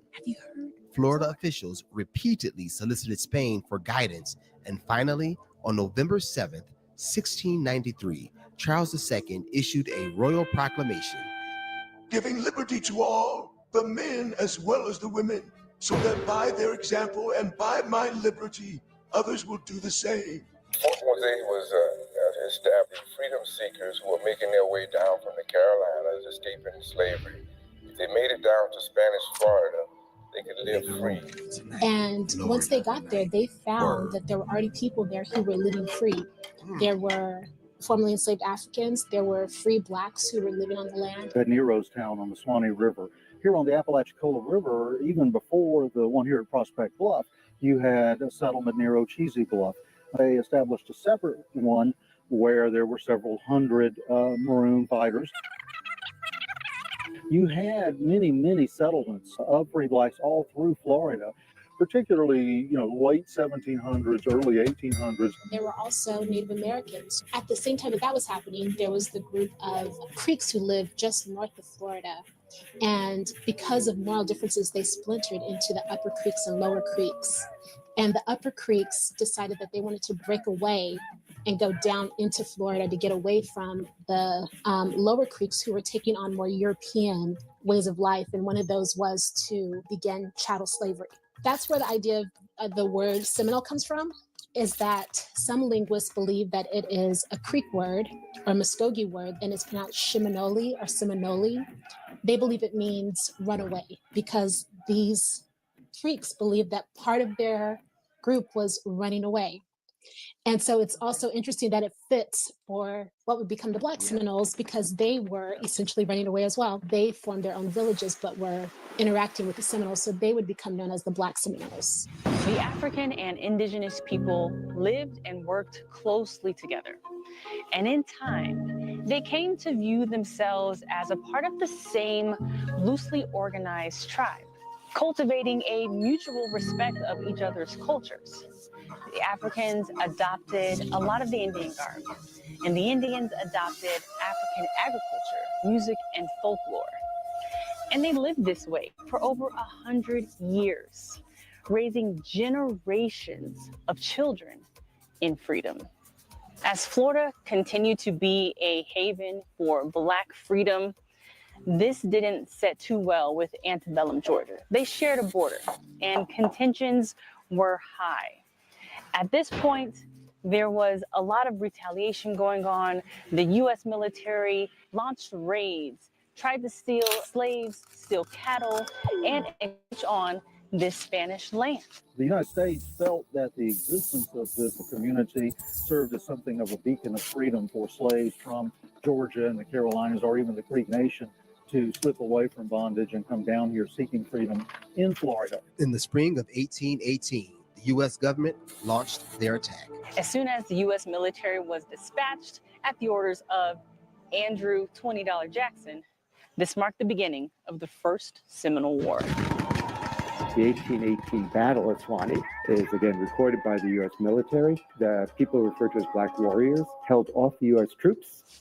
The Seminoles, known as the Red Sticks in that area, and the Black Seminoles held their ground and held up their contract with the Spanish to defend the border. They ultimately fell back, and the village was destroyed. Fell back to was the Manatee River, Tampa Bay, Angola. At the conclusion of the First Seminole War, the Spanish sold Florida to the Americans for $5 million. This drove the Seminoles and the Black Seminoles deeper into Central Florida, deeper into the Everglades. It was here that the two bands grew closer, and it was also here that birthed two legendary leaders, Osceola for the Seminoles and John Horse, aka Abraham, to lead the Black Seminoles. So the First Seminole War began between 1816 and 1870 when General Andrew Jackson went in and started a war. I read somewhere that he was trying to recapture Black.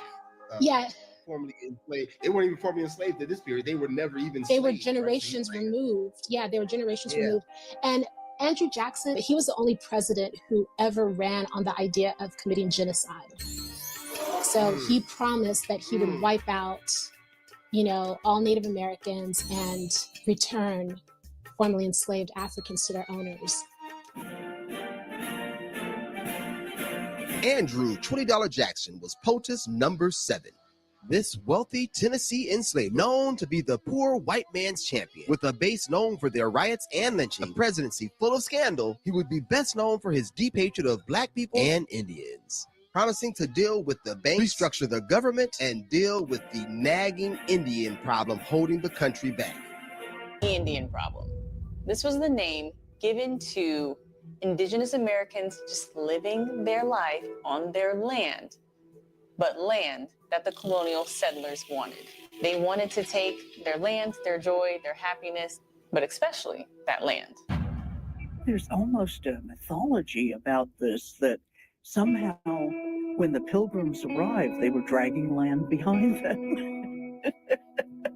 There was no land brought here. The land here was Native nations. And this is what the United States needed. It's what it wanted. They wanted all of it. They wanted everything. Between 1830 and 1850, about 100,000 Native Americans were evicted at gunpoint from their ancestral homelands. They were escorted by the United States military to designated Indian territory in present-day Oklahoma. The relocation, known as the Trail of Tears, was the result of genocidal legislation called the Indian Removal Act of 1830, signed into law by President Andrew Jackson. Hey, what's up, fam? We hope you guys are enjoying this video, and if you are, please consider sharing this video. We found so many lies and unearthed so many interesting things that we never knew, and we're hoping that you found some new things as well. We want to share it with the world. So sharing is caring, and if you guys care, share this thing so we can let the community know what's going on out here. And if you'd like to see more content just like this, consider joining our Patreon, where you get a window seat into our travels and stories about the diaspora. All right, y'all, back to the video. Share this thing. So the first Seminole War happens, and then by 1838 is when the second one starts. So there is a span of about 20 years between. And within this time, the Seminoles and Black Seminoles have only gotten closer. The Black Seminoles are highly militarized. And so when the war does begin, they are out there on the front line, so much so that General Jessup says, you know, this is not an Indian war, this is a Negro war, because they were at the front lines. General Jessup wasn't wrong. It was a black war. It was a Negro war. It was the largest Negro uprising the United States had ever seen. And it's in no history books anywhere. More than 300 enslaved individuals rose up against their plantations and came to join arms with the Black Seminoles to fight against the United States of America and for freedom. After the defeat of the First Seminole War, Andrew Jackson went on to become president of the United States of America, and he signed the Indian Removal Act. And his signing of this act, they knew that a war was coming, and they prepared accordingly. John Horse and his compatriots gathered the troops together. They went around to the local plantations all throughout Florida, rallying up the enslaved and telling them that they can get their freedom, and they listened. At his call, they all came to fight against the United States government. They fought tooth and nail with everything that they had and launched a 7-year war that cost the United States government more than they had ever spent and more than they would spend ever until the Vietnam War. They caused more casualties and more damage than any other slave rebellion in U.S. history. So why haven't you heard about it? The reason that they fought so hard and were known for fighting was because for the Seminoles, they would just die. But for the Black Seminoles, they would be returned to slavery. So that was what they were fighting for and against. And so the thing was that they didn't just kill, they killed twice. You know, they wanted to make sure that their enemies were dead. John Horse, being the excellent strategist and leader that he was, told the United States government that he would lay down his arms if and only if they would give them papers of emancipation for each and every one of his soldiers. And they agreed to this. So they put down their arms, and the Black Seminoles began their trek on the Trail of Tears, headed to modern-day Oklahoma.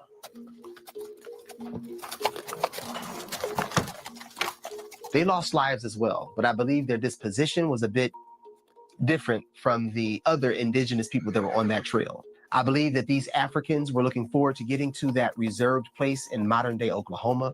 I believe they saw it as a new start and a new life that awaited them. But when they got there, they found old demons. They found broken promises. And they found that Uncle Sam is the same dirty uncle that he's always been. But of course, everything changed by the time they got to Oklahoma. This reservation wasn't their happily ever after, nor was it the end of their story. At this reservation, the U.S. Attorney General, Nathan Clifford, announced that the U.S. government didn't even have the authority to grant their freedom in the first place.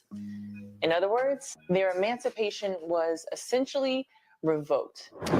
Y'all, we have made it out here to the remotest of the remote. We are in El Nacimiento de los Negros. Now, out here, these people are the people that never bow down. You guys, their history dates way back, from North Carolina down to Florida, from Florida to Oklahoma, and from Oklahoma walked all the way into Mexico, a 6-month hike. And made it here to freedom in 1850. The story goes a little something like this. But for the Black Seminoles, they were threatened with being captured and returned to slavery because it was outlawed territory. And so there were slave catchers there who... Anyone with African features were being kidnapped and sold off in the night. So pretty quickly, John Horse started looking for a way out. A group of Black Seminoles led by the Wildcats, who was like the chief of the Seminoles, and John Horse, who was essentially the chief of the Black Seminoles, made their way down to Mexico. Mexico had abolished slavery, and it was a dream of both John Horse and Wildcat to make it to freedom, to make it here to Mexico. They got here in 1850 and settled in this town in the state of Coahuila, called El Nacimiento de los Negros. My name is Corina Torralba Harrington. I was born in Nacimiento, Coahuila, Mexico, Comunidad Negros Mascogos, and I migrated to the United States when I was about 7 years old. When they made it to Mexico, it was the land of milk and honey. They were greeted with open arms because Mexico had a problem. They had raiding parties. The Comanche and Apache tribes were raiding all along that Mexican border. Also, the Americans were encroaching, as they do, all along that border. So Mexico received them with open arms, as they did for every Black self-emancipating individual.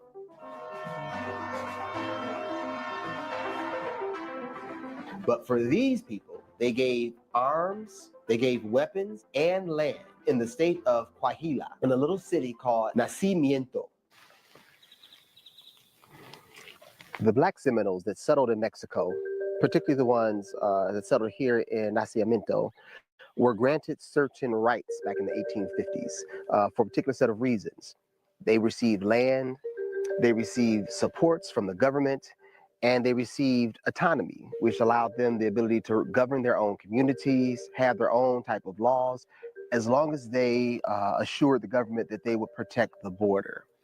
At that time, the Apache tribes and Comanche tribes were raiding all along the border, and the United States was pretty much encroaching in the area, trying to get more and more land. And these guys settled here and ruthlessly defended the border. There are many recorded exploits of them chasing down Apache, Comanche, Americans, Texas Rangers. Their reputation did not even compare to what they really were. In fact, they defended that border so fiercely that after the Emancipation Proclamation, the United States military came knocking. In 1870, the United States Army sent a message to the Black Seminoles chief, John Horse, inviting him to enlist with them to become Indian Scouts, help them fight the hostile Native Americans. They accepted because they were promised repatriation, but they also believed that they would be granted land, food, provisions, and reimbursements for traveling costs. But there's one thing about promises made to the Black Seminoles from the U.S. government. Not a single one was ever kept. You know, the amazing thing to me is that Mexico is really the only country or government that honored their promise.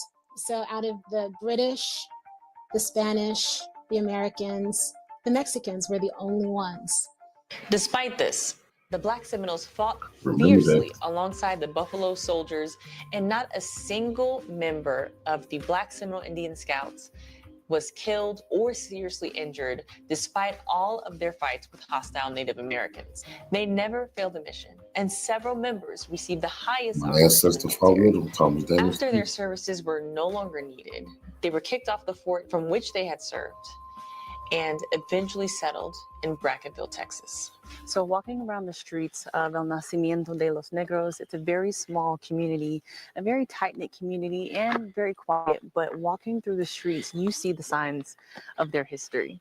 It's just really cool being here. This area it's Afro. This area is distinctively different. Again, we had to travel a long way from a very small town just to get here. It's remote, and you know why it's remote. Have you been back lately at all? Yes, I go back every Juneteenth because of our Juneteenth celebration there.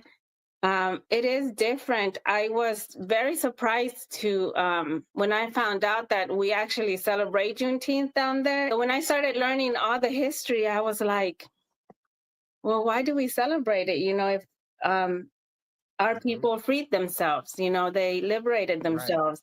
It was that important to them. They decided to have that celebration. We've always known that celebration as El Baile de los Negros, o El Día del Negro, o El 19.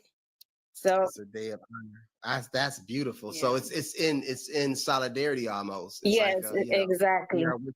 I also have a Casa de la Cultura there, and I'm wearing my shirt today. Oh, I love it. And so I go back for that a lot too, and other projects that I'm working on there. I never knew about any Black Seminoles coming over to Mexico. I never knew about it until maybe last year. So our history starts in Africa. Our people were the people that would rather die than be enslaved. To just tell, everything that our people did, because I just want those kids to know who our people were, the warriors that they were. They were brave, what they did. I want them to know what kind of people are their people, they come from. So many people believe it was only one way, and that's not the way. That's not even the real way it was. We didn't just sit down and take it. We didn't just come over here and say, okay, we're just gonna be slaves. Yep, that's what we'll do. Yeah. No, not hardly. So that is the main reason I'm telling the story, so people can be real information, the honest information. Like, we have people that we know that are getting involved, especially here in the United States, just being Native, we're Native, we're not Black. Yep. So what all I have to say is to those people is, okay, that's your story. This is my story. If you're just Native, then you're not part of the Black Seminoles. That's not something that I'm making up. We cannot tell our story and take away our Blackness, our Africanness, our Negro, whatever it is that you want to call yourself, we cannot tell our story taking that away. Throughout this video, we have been diving into the cultural heritage and influences of the Black Mascojos, or the Black Seminoles. And it's so interesting because it's this mix of like American Indigenous, it's a mix of African, and now that they've been settled here in Mexico for a while, it's a mix of Mexican also. It's really interesting to dive into and reminded me of diving into my own culture and history. We recently took DNA tests with My Heritage to kind of dive in and find out what we're made of. If you're interested in finding out your heritage and diving into your culture as well, check out My Heritage. They are one of the top family history and DNA services out there, and it's a great way to know what you're made of. Go figure. Follow me.